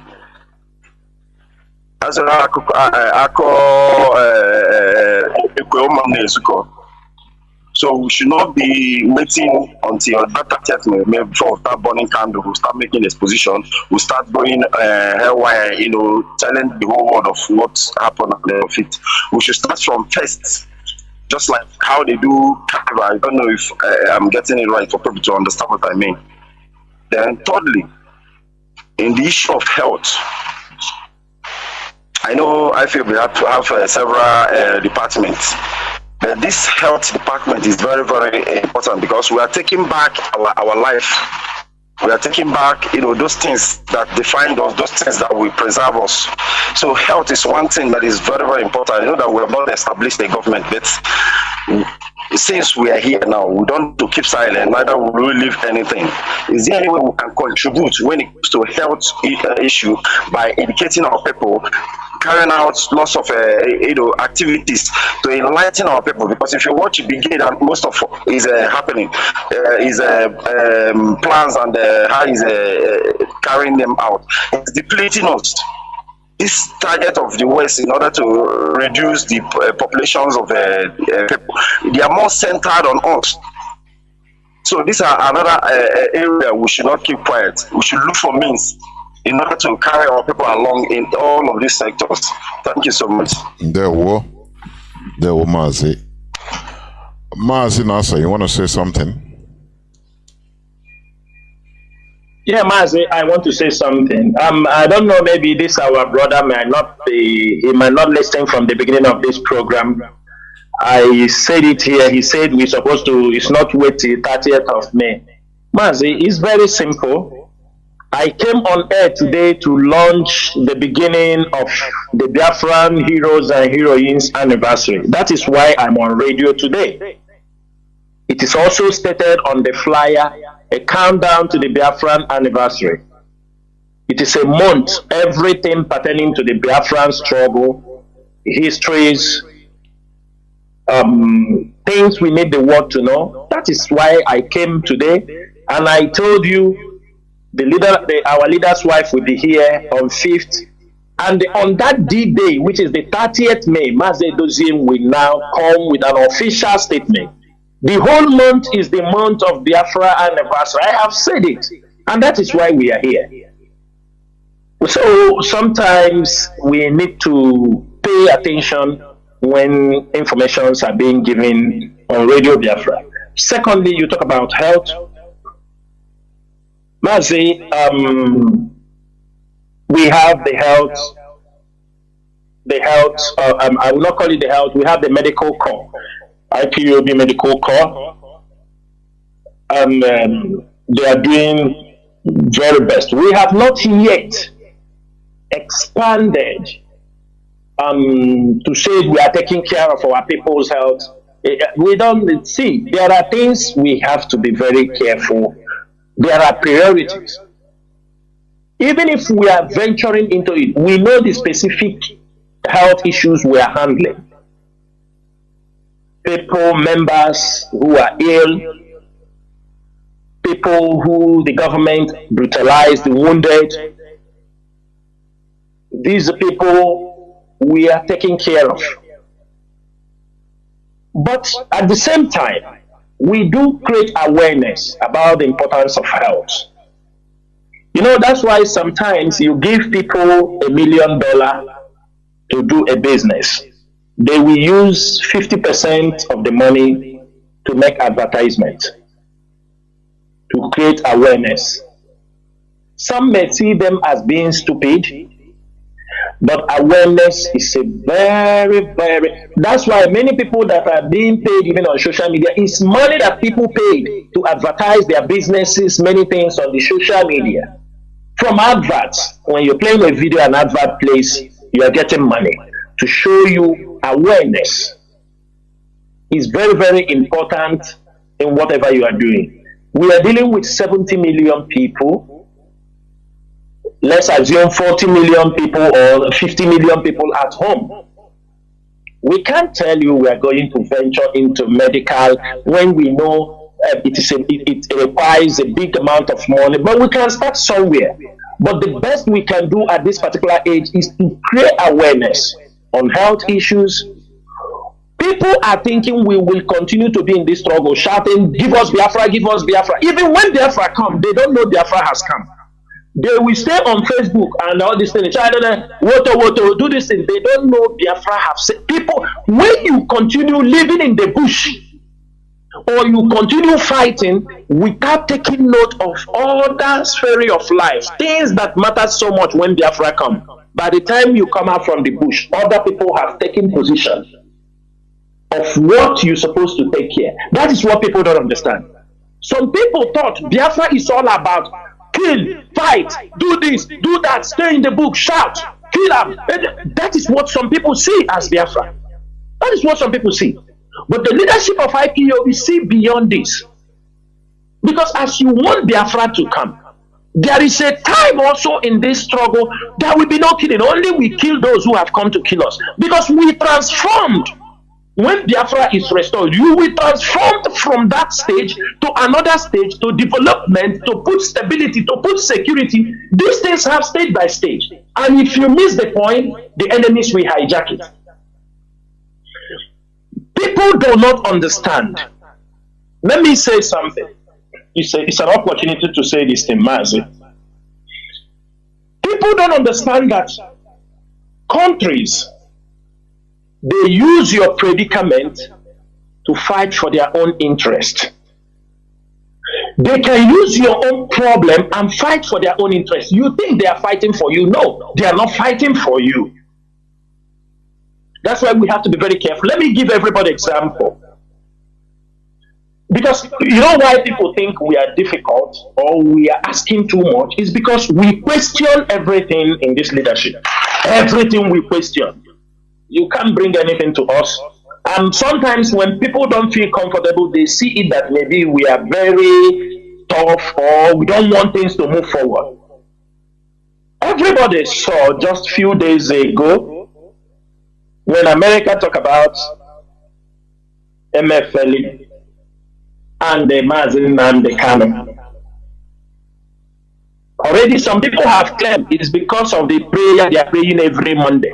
That is why America spoke about Mazi and the Kanu. I do not deny the fact that there are genuine people in America who are trying to talk and spread the gospel they need for Biafra. I'm not going to deny that fact. There are people on their own, they are doing it. But some people claim also that they are praying. And this is 3 years Mazi Nnamdi Kanu was rendition. Rendition. 3 good years.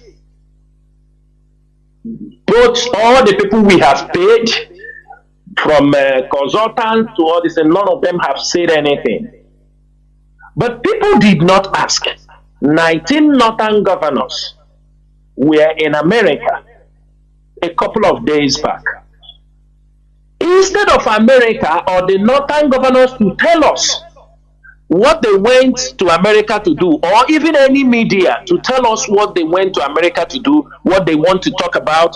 And we know from information we have, they went to talk about the insecurity in Nigeria, and IPOB is on the table. They went to seek arms, they went to seek support to tackle insecurity in Nigeria, and IPOB was one of the people there. And at the same time, instead of America to address that issue, they now release a report of 2023.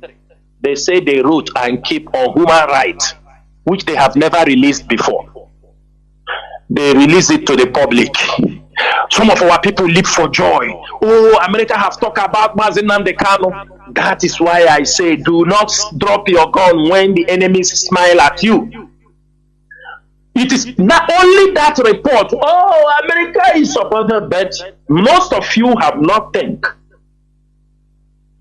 that something in the diplomatic circle have gone wrong. America decided to play that card.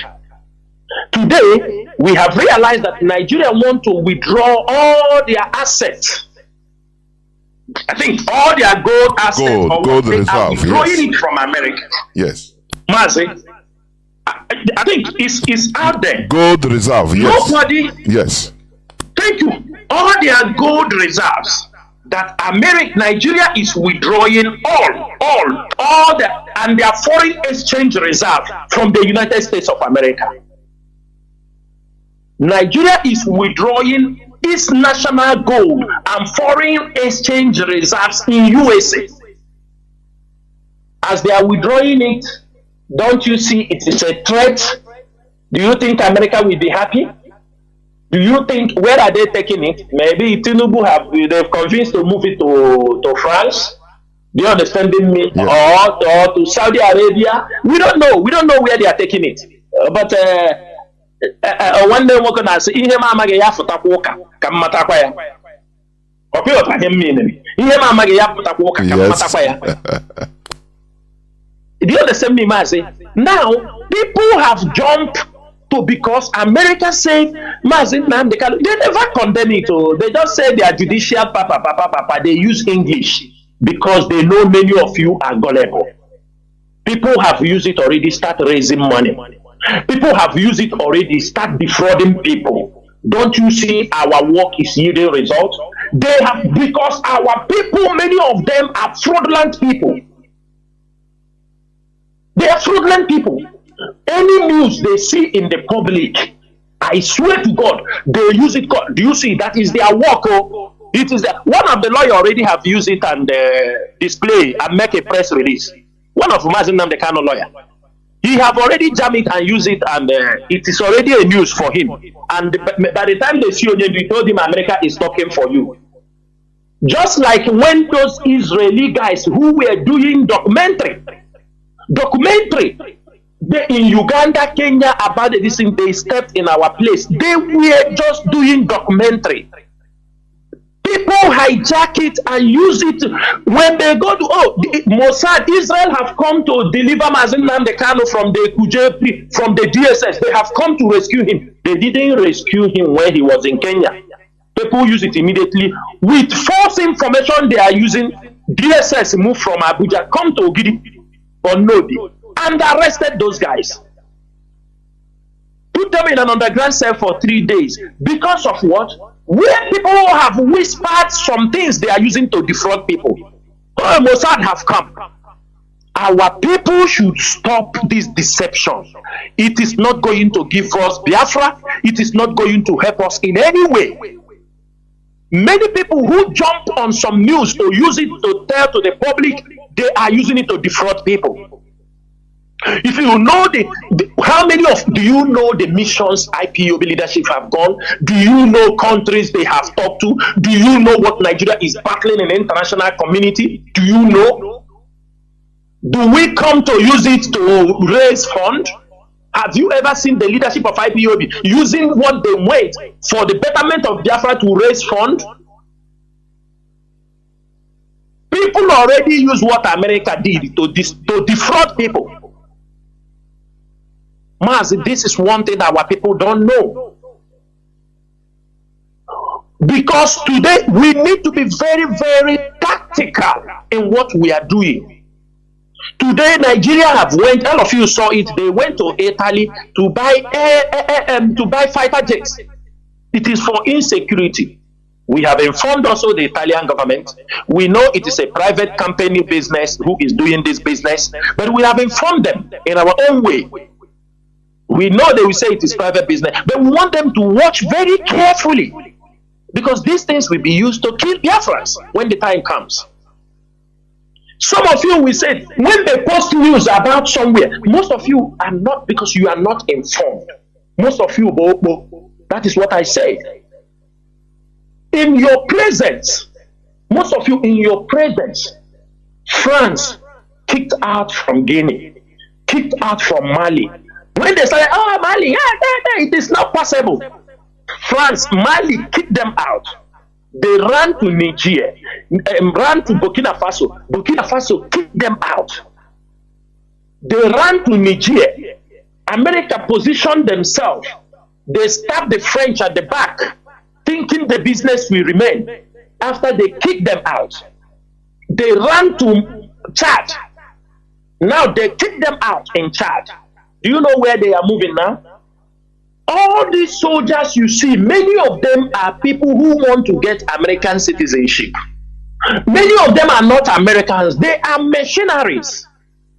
French soldiers, people from Bulgaria, from everywhere, they gather them. They are fighting they use them in our soil, fighting to secure something, to protect their oil pipeline, to protect gold, uranium, protect everything. Today, as Chad have cancelled the agreement, all of them are lifting their soldiers to Mauritania.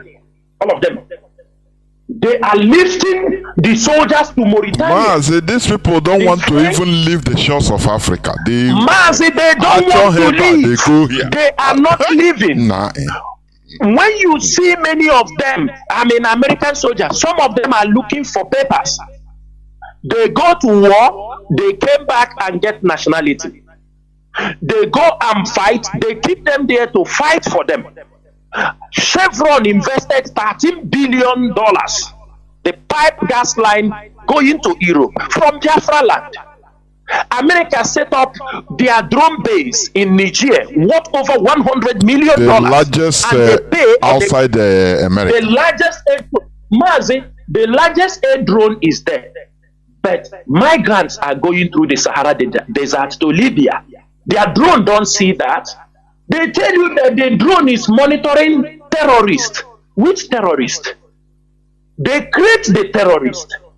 Today they have moved them as Chad, because after Chad they can move further to Sudan, because Khalifa is already tearing Sudan into two. Burhan is holding the other part of Sudan, which I am sure Sudan is going to divide into three. You move from Sudan, go to Madeni, you go to Madeni, go to Kassala, from Kassala you go to Eritrea, heading to Asmara. Russia is in those axes. Central Africa. Now they flew, they moved them. They know there is no way on this side, because the Russians have taken over the Sahel region down to Red Sea. If you go to Assad Fort in Eritrea, the Russians have a base in Assad Fort at the Red Sea. Our people don't understand what is happening. Somebody will just come and wake up and start talking rubbish, and people will take it. They don't know what is happening in the environment. Today, the Americans and the France have moved their soldiers, move all the people they are pushing. Send them back to America? No. Send them back to France? No. They're moving them to Mauritania. And I don't know if you people know that Mauritania was part of West African ECOWAS. And Mauritania left ECOWAS for a very long time. Mauritania is the last country on earth that stopped officially announced the stop of slave trade. They are the last country in the world to stop the slave trade. Just few years, I think 2010 or 2012. But slavery this is a country that hates black to their bone marrow. That is where now they are basing them. That is a country, it is one of the largest countries in Africa. Nouakchott is their capital. This is a country you can go by train for 2 weeks for you to see the next city. For 2 weeks. And as the French, they have assembled their soldiers, their terrorists from the border of Mauritania to Mali. And as the Russians are watching all that axis, they found the terrorists, the gathering, and Mali went and strike. When Mali strike them, they move back, I think 50 to 100 kilometers into Mali. Mali stepped inside and strike them more. Then Mauritania was summoning the Malian Minister of Defense and the Minister of Foreign Affairs. They told them terrorists are gathering on our borders. It is our duty to defend. If you don't want them, if you don't want us to come inside your territory to kill them, make sure you prevent them from coming near our borders. These are countries that know the dangers that are facing them. Our own, they are bringing Fulani herdsmen into our land. Some people, it is what they are eating, and they are giving our land to murderers, to terrorists, to rapists to come inside our land. So, Mazi, do not come, people see something, no. Do not believe whatever America said. Take it with a pinch of salt until we see the real deal. Don't think I'll plug it tomorrow now. Come, let us talk. We want to support you. If you any IPOB principal officer that put head in anything that happened to you, don't call IPOB leadership. That is not how things are being done. Because the Nigerian pattern, what Nigeria wants, they have gone the first phase. They couldn't get the people they want. They will go the second. Coordinators must be careful. They will go the second stage. They will look by every means to set a trap. Don't think they will come to make problem for you for self-determination. No, they will look for the small something you are doing, something wrong, either women, either drink, either some bad business you are doing. They use it and trap you down. to destroy you because they can't use self-determination. We must be wise. They send you somewhere. You understanding me here? They will catch you with it because that is the trap they set for everybody. You need to be very, very careful because they will catch you because they want to catch all IPOB officers to destroy IPOB. That is their mission. They are not giving up and they are ready to fight at any given time. Therefore, we have to be prepared. Strategically tough, set our mind in what we want, and make sure at the end of the day, all their plans failed. It is very, very important.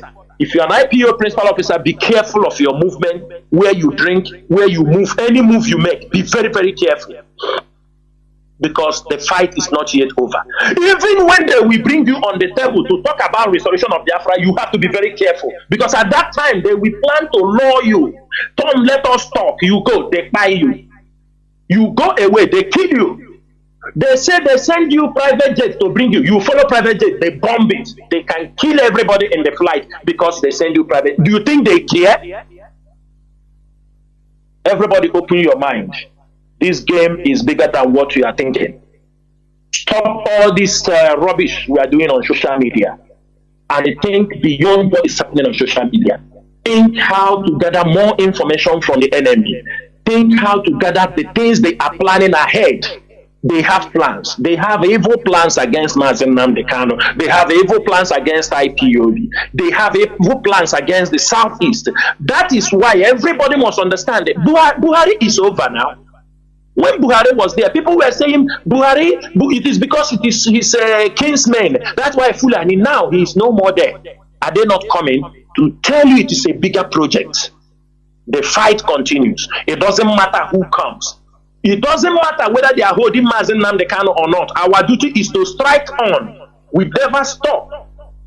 Buhari came in, he gave them 100 billion. 100 billion. He gave to Mazi Allah.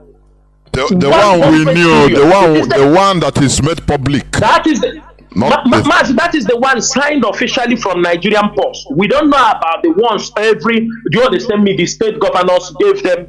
You remember the Mazi Allah chairman that is being held? He said the person who asked him to mobilize and form all these things is one of the governors. I think the Tarap or Bauchi state governor.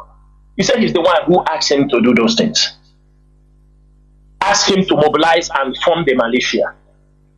They are supporting them. Now Buhari is gone. Did they stop their encroachment on our land? No. They continue. They are coming in any form they can. Imagine IPOB, ESN went and confronted Fulanis inside the forest who are killing our people. Then the northern elders are talking. Far from the north, how we are killing people, they understand me. They don't want to be. They don't want to call them. We're killing their cows. We don't kill any Fulani man can live in our city as long as he has some, not in the bushes, because they know what they are doing in the bushes. But the northern elders are defending them, trying to. Do you understand me? To tamper the truth. Trying to play the blame game, but they have met the wrong generation. We are IPOB. We don't quit. We fight to the last. Mazi Nworu. Caller on WhatsApp. Thank you for holding on for 43 minutes plus. Please go on. Please go on. Caller on WhatsApp. I want. Yes. Hello. Can you hear me, Mazi? There, Mazi. Please go on. Yes. Go on, please. Go on. Okay.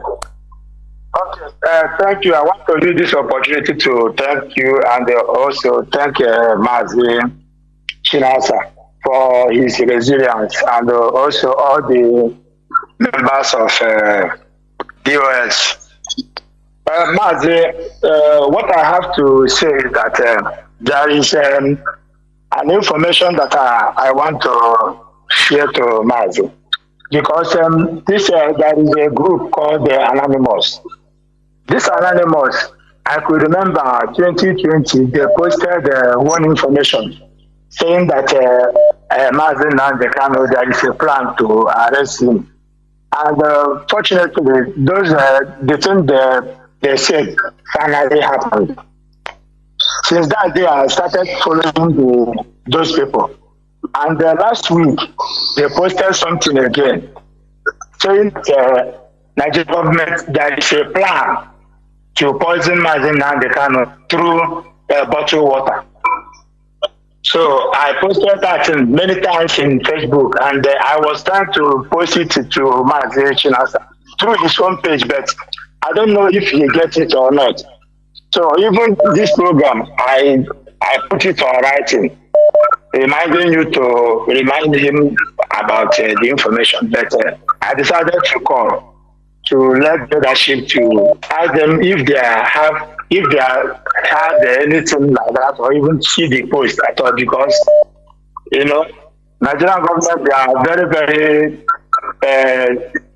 very desperate in order to make sure that they do something very, very disheartening to Mazi Nnamdi Kanu. And we all know very well that Mazi Nnamdi Kanu is something that if anything happens to him, honestly, the whole Nigeria will. In fact, I don't think that it will be controllable. So, got to avoid such not to happen. I want the leadership to take a very, very serious measure on how our leader and the food and everything around him, how they are taking very good care of it. Because this plan is very true. That is what I want to say. Thank you. Thank you. Mazi Chinasa, you want to say something? I move on because we are rounding up. Mazi, I have heard what you said, but in as much as we don't overlook anything, but we are not taking advice from Anonymous. What we have is bigger than what Anonymous is saying. But notwithstanding, we are not going to say, from day one we have never, we have never looked the other way pertaining to the health of Mazi Nnamdi Kanu and anything happening around him. So be assured that we are always on alert, and whenever we raise alarm when something goes wrong, we will tell you people.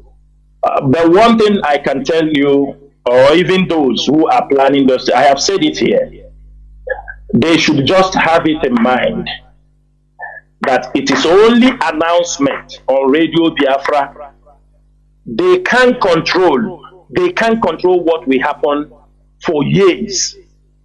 Like as they come back and start talking about criminality, because even the criminality is them that planted it. It is them that become the victims. They use it also. They thinking when it happened, they were pushing people to do it. Yes, I say this IPOB, and at the end of the day, it is them. That's why in the Boneja to Ilu say, I'm not going to go to Tenaya, I'm not going to go Yoga, Danishi, Mobunegi, Mobunage. There were caller on Mazi CJ. Please go on. Welcome to the program. You'll be second to the last caller. Mazi CJ, can you hear me? Can you hear me? The whole world is hearing you. Please go on. Thank you very much for taking my call. Mazi Chinasa Nworu, I greet you so much. Indeed, they don't know this generation will come that Biafra must be restored or must be restored. So what I have for Mazi Nworu tonight is few comments on certain assertions he made here with regards to Kanu, Bridget, and Odimegwa. I know now at this point that talking about these people, I think we've gone past that. But just for clarity purposes, what many people don't know is that Kanu have been working against Mazi Nnamdi Kanu while Onyendu was still out there before he was rendition. I believe, why I'm saying this is that I I'm calling from Dublin. In 2020, Onyendu removed coordinator for Dublin. Kanu reached out to some hierarchy in IPOB and was telling them to go to Dublin to change that decision Onyendu made in Dublin. Okay? That is a fact. And Kanu knows that. So that makes me believe that Kanu have been working against Onyendu even while Onyendu was still out there. So this whole thing about Kanu did not just start there. And I also believe that this group, both Bridget or the rest of them, the Nellies, the the rest of them, had already had a group where they met and discussed about what IPOB is going through today. The onset of it was the religion of Onyendu. Because tell me how people know each other to be able to. How did these people know each other to be able to come up with a plan to install a prima immediately? Even here in and in our one of the officers, who is now,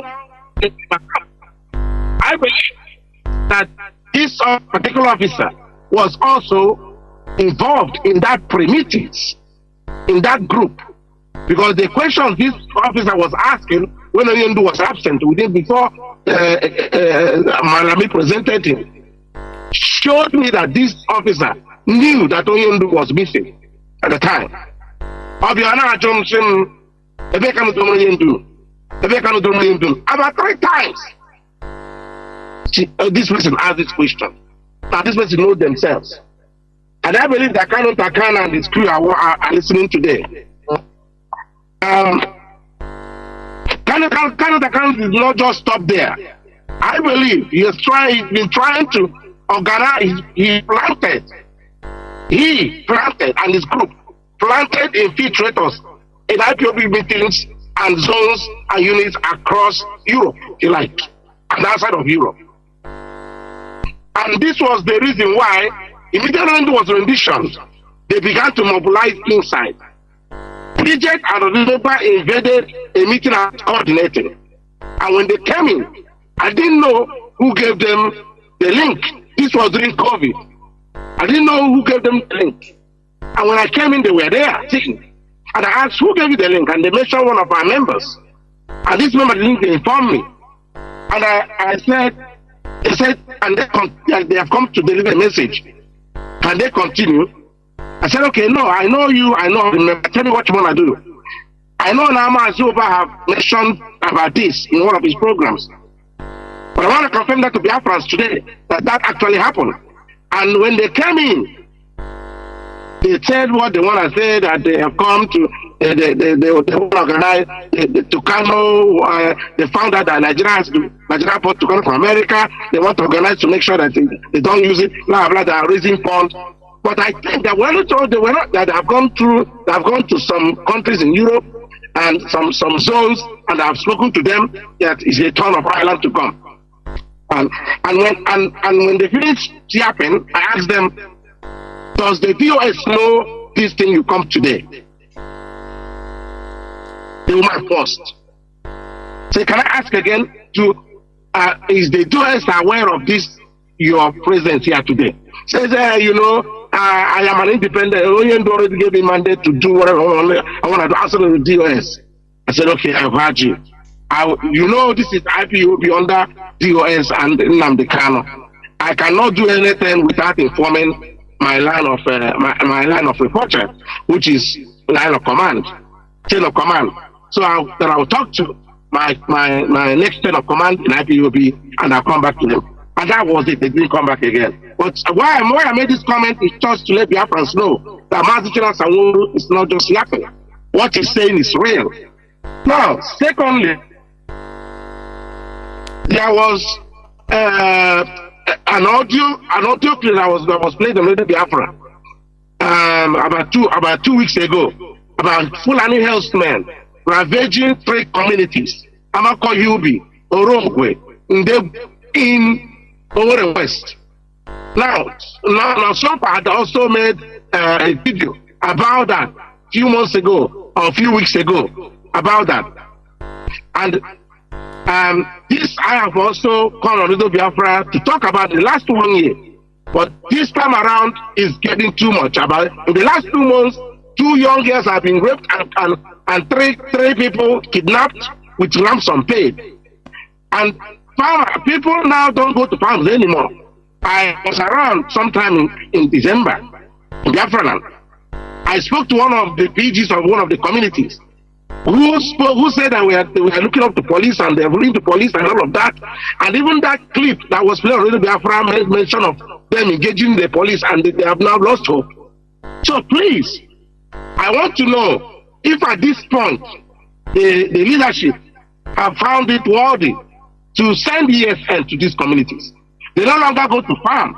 This is farming season. Even my fear for this, my fear about these communities with regards to these agricultural revolutions is that how are they going to do it? How are they going to do it? This don't go to farm anymore. So all the Fulani men that were chased all the way from Olo, in Zombe, then in Agua, so they are coming, operating, and all come to that place to stay. And these communities are so afraid. Like Chinasa Nworu said here, if you go to engage the Fulanis, somebody will sabotage you. And these are the complaints I got from a lot of people. They didn't know, who I am and all that. But like Chinasa said, we have to be very careful. But I engaged a few of them about it. So please, I am begging that ESN should look towards that way for those communities. And the last one. If anyone is very conversant with the news these days, there have been so much row between the UK and Ireland with regards to immigration. And these are asylum seekers that are leaving. These are students, if you like. They are students. People are coming to the UK with visas and all that. But the UK took money from them, those students, and now have dumped them and they are running away. Now, believe me, they are running to Ireland. And this is causing a huge problem within the Irish government at the moment. And we, IPOB, are also receiving it because we are having a surge of these people in our meetings. These people have no clue what they're talking about. Their brothers and sisters, their aunties, and their cousins and their friends who are living here will just call them, IPOB will give you paper, and they will all come. And these people that are living here don't even support anything that we do. Now, this is my personal opinion, because I am in the center of it, if you like. Okay? So I think I'm in the best position to talk about this and to inform the leadership about this. It's about time a review is done with regards to these things, because the pressure that this whole or this row about immigration is bringing within these two nations, or maybe across Europe, at some point there's gonna be some review around IPOB, letters or reference letters or IPOB, guidance about these people. So please, I want to know if the leadership is listening and seeing this thing and making sure that we preserve this that we have, because this is the only thing that we have that we use to link with the government. Mazi, and the government is guiding us around that. Thank you very much. That's all I have to say. Mazi. Thank you. Let me take the last call so that Mazi Chinasa, before you continue towards even making the closing remarks. Caller on WhatsApp, you'll be the last caller. Can you hear me? Please go on. Make it brief. Yes, Mazi, I can hear you. Mazi. My name is Mazi Obonna. I'm calling from Biafra land. I just have 2 questions. My first question is, following the threat we face from the gates and his fellow globalists on organ harvesting, especially in our health institutions. And I don't know what advice they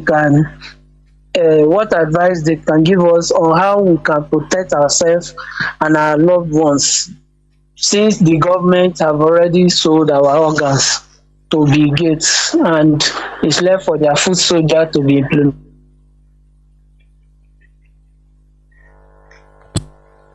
Mazi, are you still there? Reconnecting. I think we have gotten. No, it's reconnecting. Is connection from your side? I know. Zoo. Now I think we have gotten. It's a very good question. Oh, Mazi Chinasa Nworu, please go on from the questions you have, and from there you enter into announcements or closing remarks if you have any. Please, Mazi, go on.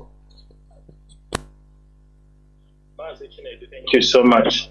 I realize that our brother is having network problems. Yes. But the issue of I think these are programs you have been teaching on radio over the Bill Gates organ harvesting, because we didn't talk about that today.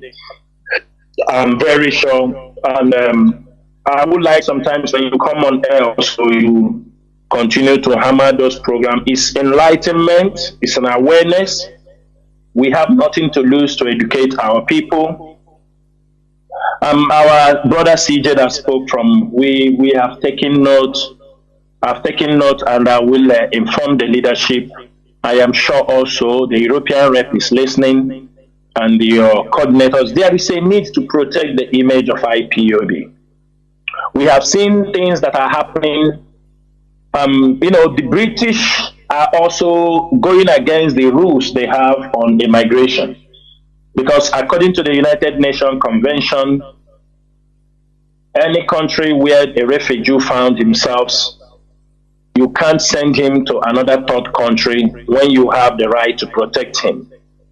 I do not see the reason why, when migrants from the war-torn countries where British and their allies went for war, like in Syria, in Sudan, and all these places, when they arrived, they scattered the country. Yes. After they have destroyed the country, drove the citizens away, and the citizens are looking for refuge. That's a human instinct. They must look for a refuge. And when they arrive, now you put them back in a ship or in a plane to send them somewhere in Africa. You send them to Rwanda. That is how they will keep some terrorists, keep some people. You already know Goma in Congo. They put them where resources are. In the next 10 years, those people will claim origin of those places, because not only dumping them there, they will ask Rwanda to give them citizenship, trying to change the demography. That is how they change demography of many countries. Sorry, you continue.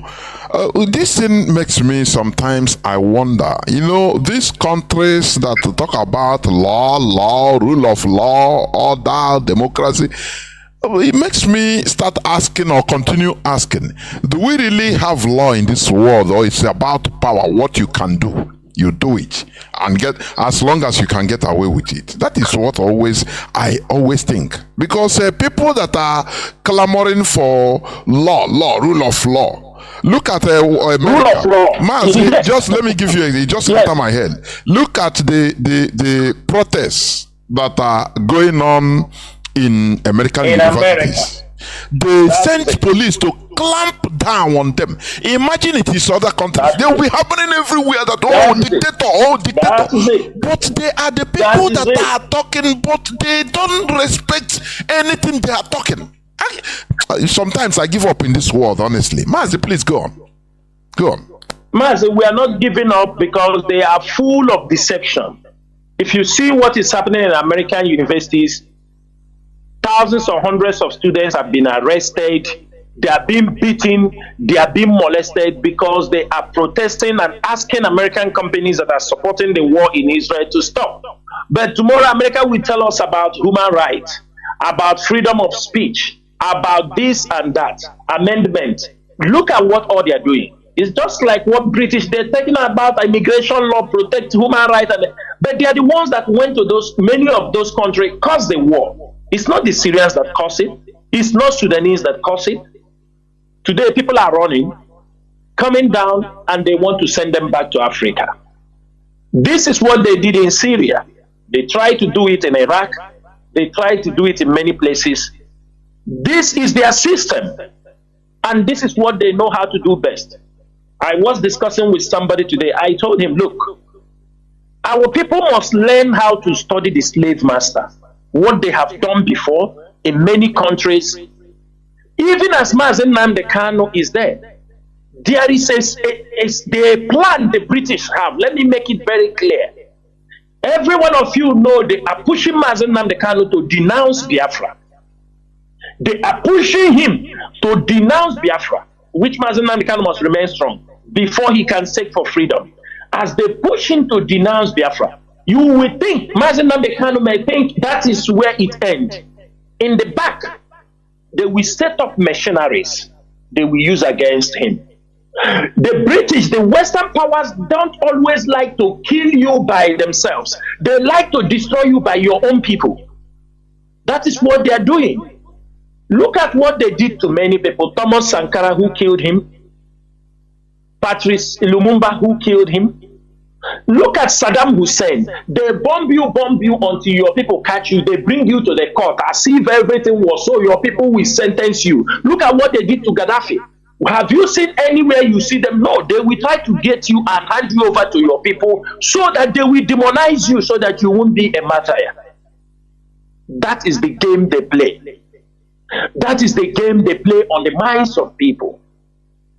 All they are creating is to cause problem in IPOB, destroy IPOB, so that everybody will be in disarray. It is very easy to pick anybody they want to pick. But now they won't get it. So, Biafrans, we're coming to the end of this program, and I want to remind every one of you that this Biafran restoration is a project we have started. It is a mission that we are not going to back down. It is something that we must fulfill in our lifetime. It is not impossible to restore Biafra. People can tell you the mission is impossible. It is not impossible, because impossibility means nothing. We have come a very far way, a very long way. We have managed to educate our people. We have managed to equip our people with the basic knowledge they need to talk about self-determination. And we are moving into the next stage. The world will come. They have not started, but the pressure is gathering. The pressure is coming down. Biafra land is the last battle. Biafra land is the last battle. You have seen Nigeria have moved to Turkey, got a warship, they are patrolling, the British are sending, they know. Everybody should know that Biafra land is where the slave trade took place. That is where they sold the highest number of slaves in the world. 48% of the total slave trade sold around the world, they were shipped from Biafra land. And for that reason, our land is very strategic. They know who we are. They know we are determined. We fought. Our people fought for slavery to stop. Our people committed. They drowned on the sea just to make sure that they won't serve people. And they know those people still exist. Therefore, Biafrans, this is the month that everybody must be part of this Biafran anniversary. We must make sure that on 30th of May, of course, we will be coming on air. The jingles will start rolling out. The people on the ground that are supposed to be informed will be informed. And also, I want to use this opportunity to tell Biafrans, we have jingles, Mazi, I think those jingles are there, that our people should bury their dead. Our people must find it. And we have to make sure, I think this time around, we are going to approach the mortuary associations that are in Biafra land, state by state. Because we are mandating them to encourage people, set up the rules will start from them. They should tell the owners of the corpse they are bringing, you have a maximum time to keep people in this mortuary. People cannot bring people, abandon there and walk away for 6 months, for 7 months, for 1 year, 2 years. The churches must make sure that they will lift the burden of burying people. They lift the burden they are keeping on the families. When somebody died, you count, he didn't pay this, he didn't pay that, he didn't pay this, he didn't pay that. They have to go and sell land before they pay. What kind of leaders are you people? What kind of Christian leaders are you? Now your mission is to set up burials. You are going to go, they will give you goat here, give you goat here. Why are you people so heartless, Christian leaders? People die, you make it, people lost their loved ones, you make it difficult for them to bury their people. But at the same time, most of our people are also picking up the information. Now when people die, bury them fast. If you want to make their festival or this thing, you can go ahead and make it after 6 months, after 1 year. But make sure you put them in the ground. The mortuary owners, this is a matter of agency. There is many dead people in our mortuaries, in our land, people that are not resting. You people must make sure that anybody bringing in dead bodies, he have a limited time. You cannot give people an open time. Anytime you like, you come because you want to make money. There are many dead bodies you don't even know who the people have abandoned them there. You don't even know who they are. Give a limit. Give them a maximum time to take the people to go and bury. After that time, you can go and bury them by yourself. Seek for this power. Seek this power that even state assemblies can enact it as a law. Send all these dead people to the ground. This nonsense is too much. We cannot say we are Christians also, we are practicing also paganism because it is benefiting us. Keeping dead people for a very long time, all this thing is an also act of what? Act of paganism. It's a worship of, you dance and on the dead people you do all these things. We are calling our Biafrans, these laws, these order, these instructions, this awareness IPOB is bringing, these are the things that will heal the land. These are the things that we cannot secure Biafra without securing our place, both in businesses and everything. We must show our land must not be empty. You are talking about freedom. Our people must return back. When we are talking about freedom, remember our people will be chased from places, and we want all our people to return back. And secondly, Biafrans, I am also making this very, very clear on this radio. I think I said it, we'll continue to say it on the radio. Couple of months back or couple of weeks back, the president of Nigeria, he now commissioned a new commissioners for the census, for upcoming census. Last year, when they tried to carry out that exercise, IPOB, we encourage our people to return home and make sure you are counted in Biafra land. They found it as something that is going to be in their disadvantage. They tried to cancel it and shift it to this regime. Dear friends, I want to inform you tonight, our decisions and our instructions to make sure our people return back to Biafra land, to be counted in Biafra land, still remains. The order still remains that our people, they cannot exclude you from voting. They do not want you to vote a candidate of your choice in their state. They obstructed you, they killed you, even the United States of America. Lastly, that's what I'm telling you, they know what they are doing. They even brought up the report, elections that have gone, and the president gone to Supreme Court and become the president. They now suddenly remember that Igbos were obstructed and killed not to vote in Lagos. Now today, what we are telling our people is that any day you hear send talk less of suits, pack your bag, start heading back to Biafra land. If possible, IPOB will mobilize heavily. If possible, I didn't say we are going to do that. If there is a need for IPOB to mobilize people for free transportation, we are going to do it. Make sure you are being counted in Biafra land. Because when you are being counted in Biafra land, you will help to get exact population of Biafra land, and it will help. When they are giving anything, any budget, it will help to know the number of people in Biafra land as we are going back. You cannot be in Lagos to be counted for Lagos. Then when you reading the time of voting, they will ask you not to vote. It is not going to happen. We are here to make sure that any policy that is built against our people must be returned back to them. IPOB will make sure that if the census is going up today, tomorrow, every Biafra must return to Biafra land. If you refuse to return, and if some of you remain in Lagos because some of you don't know the way to your home, remain in your house. Do not be part of the census.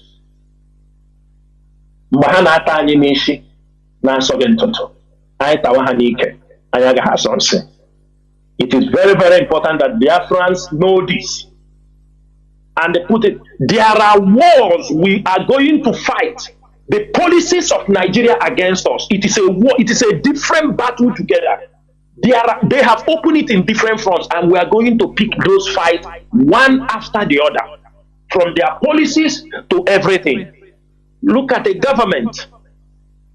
A very dubious government that said they are building coastal rail. When other roads in Biafra land, everywhere in the southeast are not motorable. They are building coastal line of 700 kilometers. After building 1 kilometer of the 700, they are celebrating. Can you imagine this type of people? It's not that they have covered half of it. It's not that they have built even 25% of it. They are celebrating. People are building 35 kilometers on top of ocean. They don't even celebrate until after they finish it. 1 kilometer out of 700 kilometers, they are celebrating. This is the kind of people go to praise. Go and call them names. They will give you some money you put in your pocket. You see matured men who have turned themselves to sycophants. So they want to make it as a profession. This is the life some of you want to live. And that will not be tolerated in Biafra land. We are Biafrans. We are hardworking people. Even the world is talking about us, how industrious we are. Then we can't come to our own land, and our people will become behaving very foolishly.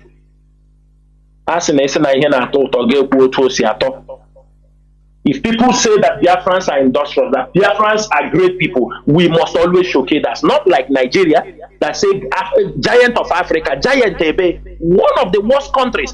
When you look at yourself, you are in the class of Somalia, Afghanistan, Iraq, Syria. This is where they declassify all of you. Even their passports have dropped, and it is now 100 and I think 191 out of 196. Yes, you are right. 191. That is where their position. The last 10. You are the last 6 countries in the world, but you are making noise on social. We are giant of Africa. Giant of what? Even Nigeria as a country is no more the largest economy, even in Africa. It's no more the largest. Course. Yeah. Of course, they are not. Mazi, a lot of deception. They told you, oh, Ijaw people, then they swim water, then they put them for water like this. But I have never heard one Ijaw man won any swimming competition, even ocean swimming, even anything. They give you some bogus names. Things that doesn't, have any one of them competed in any of the racing distance around the world? Nothing. They give you this title, this behavior of all our people. You make up. One of Igbo land. Mazi, that thing is shameful now. Mazi, is shameful. A non-entity will come and start answering this and that. And they are looking at you, which world you are. It is a rubbish. It's a rubbish in the society. Everybody want to be. I don't understand. If you will see a small boy, he will go and buy red cap, put it.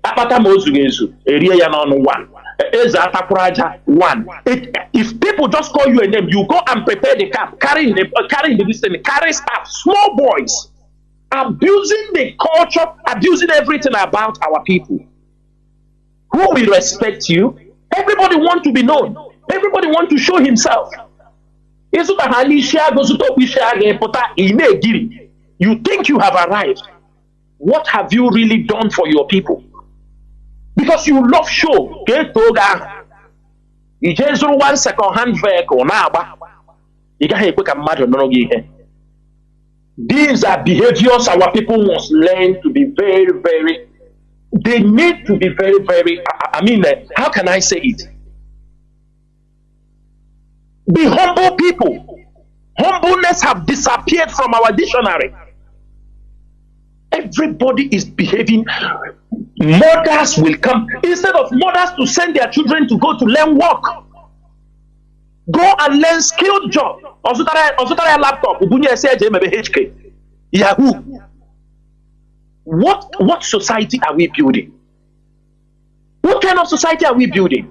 Mazi, Nigeria happened you to send us. Small boys to work. Go and learn mechanic. Go and learn skilled work.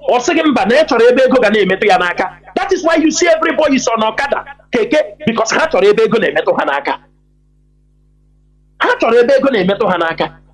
the easy one, he wants at the end of the day, they don't want to work before they eat.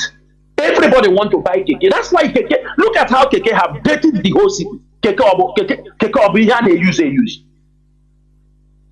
And I pray that when these governors, if they have managed to build roads, gradually they have to weed that keke out of our system. Because there is no developed country that allowed those rubbish to be running around. Even in India, that produces it, don't want it in their major cities. Go to Sri Lanka, Colombo, it is driven in the villages. Go to Khartoum, where I saw those things first. They are driven in outskirts. This is keke everywhere, they fully. You see yellow, rubbish, dirty things disturbing the city. And I hope the governors build the city and they gradually replace them with smaller cars and people. It's because of lack of roads. That's why they import all those rubbish. Use it to make our place to look like just like when you go to Bangladesh, there is a place they call is it Matala? You look around like you see all these bicycle keke, dirty places everywhere. That's the kind of things they bring to us. Our governors, they bringing us Fulani settlement in place of investment. That's what they are bringing for us. Tell them bring us investment. They are bringing Fulani settlement. That is their own investment. And we cannot continue. If nobody is talking, IPOB will talk. We are not going to talk only. We are going to walk the walk. Anyhow they want it, it is a must that if you are being appointed a governor or anything, whether you are selected, as long as you are in Biafra land, if you don't make any positive impact in Biafra land while we are pursuing the restoration of Biafra, man, you will never walk in the street of Biafra free. You will not walk. You will not walk. I think many governors that left, they know can they walk in Biafra land freely? That is to show you that all that you people planned have turned against you. Some of you were packing money, giving Onyendu siblings, telling them they were promising you nothing will happen. Today you are out. You have seen how you people are seeing how it is. How many of you can walk in Biafra land as a former governor? How many of you? Can you go to occasion? Can you go to occasion? Obiano is over. Can you walk around? EFCC is dragging you now. Okay, say one side. If they drag you, you people thought when you stole the money, when they start talking about what you get trouble, nah, don't talk about me. When you stole millions, you start giving people 2 million. Nah, don't talk. Blackmail, I'm rubbish. You think we have that time? You think IPOB have that time? For your people. That is the only thing you owe us. You are a governor, you know what is right, you have to do it. And let me repeat this. EDDC must be kicked out from Biafra land. We are going to have a very big problem. If this month we are going to respect our dead, and we are going to draft out our program how to kick EDDC out of Biafra land. We cannot be dealing with people who continue to keep Biafra land in darkness. Some people say electricity 2 hours in a day, bills are coming to them. People, they don't have light after bills are coming to them. After our 30th May, any governor that did not improve the life of our people with electricity, my EDDC, I got it here. It is we and in the EDDC. This rubbish must stop. EDDC are collecting from communities. They're collecting community tariff. Where have you seen that? They go to a village, they don't want to give you meter. They say no, villages, you gather money and pay them. If you gather 400,000 or 500,000, you give them. Where does those things where does those kind of primitive attitude? Where have you seen that?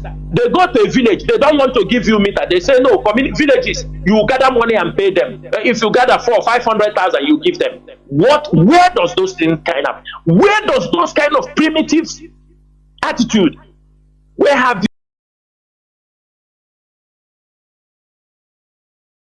you attitude?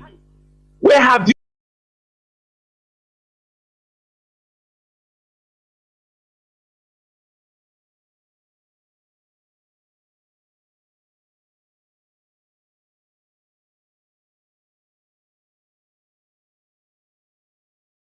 you get Mazi Nnamdi Kanu, renditioned him back to Nigeria?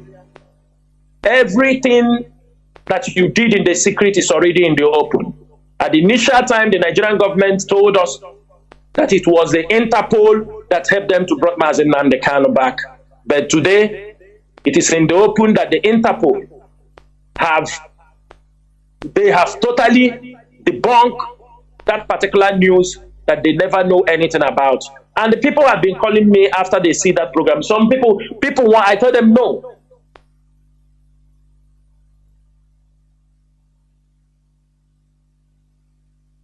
Leap for joy.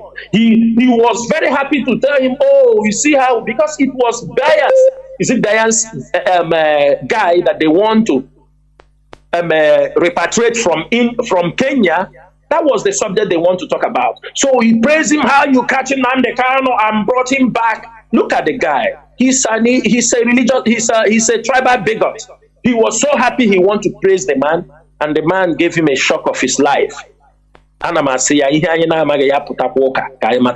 is because of his attitude, how he asked the man. Now the man gave him the right question.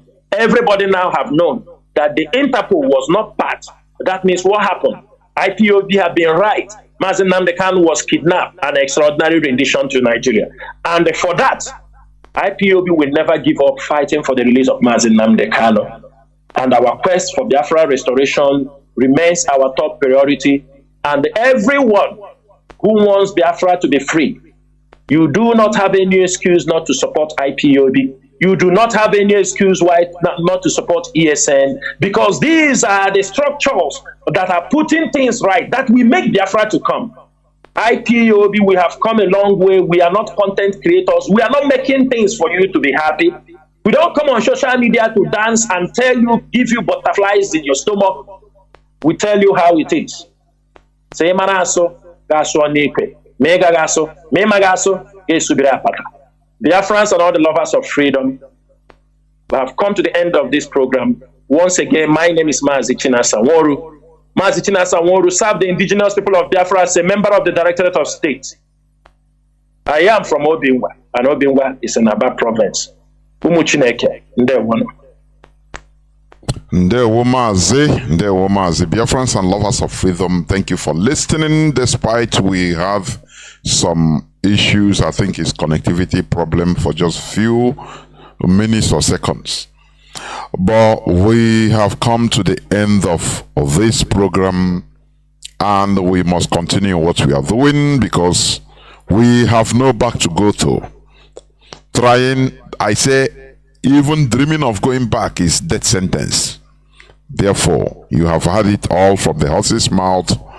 Thank you for listening. Biafra remains our religion, our ideology, our tradition, everything we have. Biafra is the primary. Every other thing comes secondary. We are called and chosen, born to do this, what we are doing. Thank you for listening. From me, Mazi Chinedu, together with our GOC, Mazi Chinasa Nworu, it is simply good evening.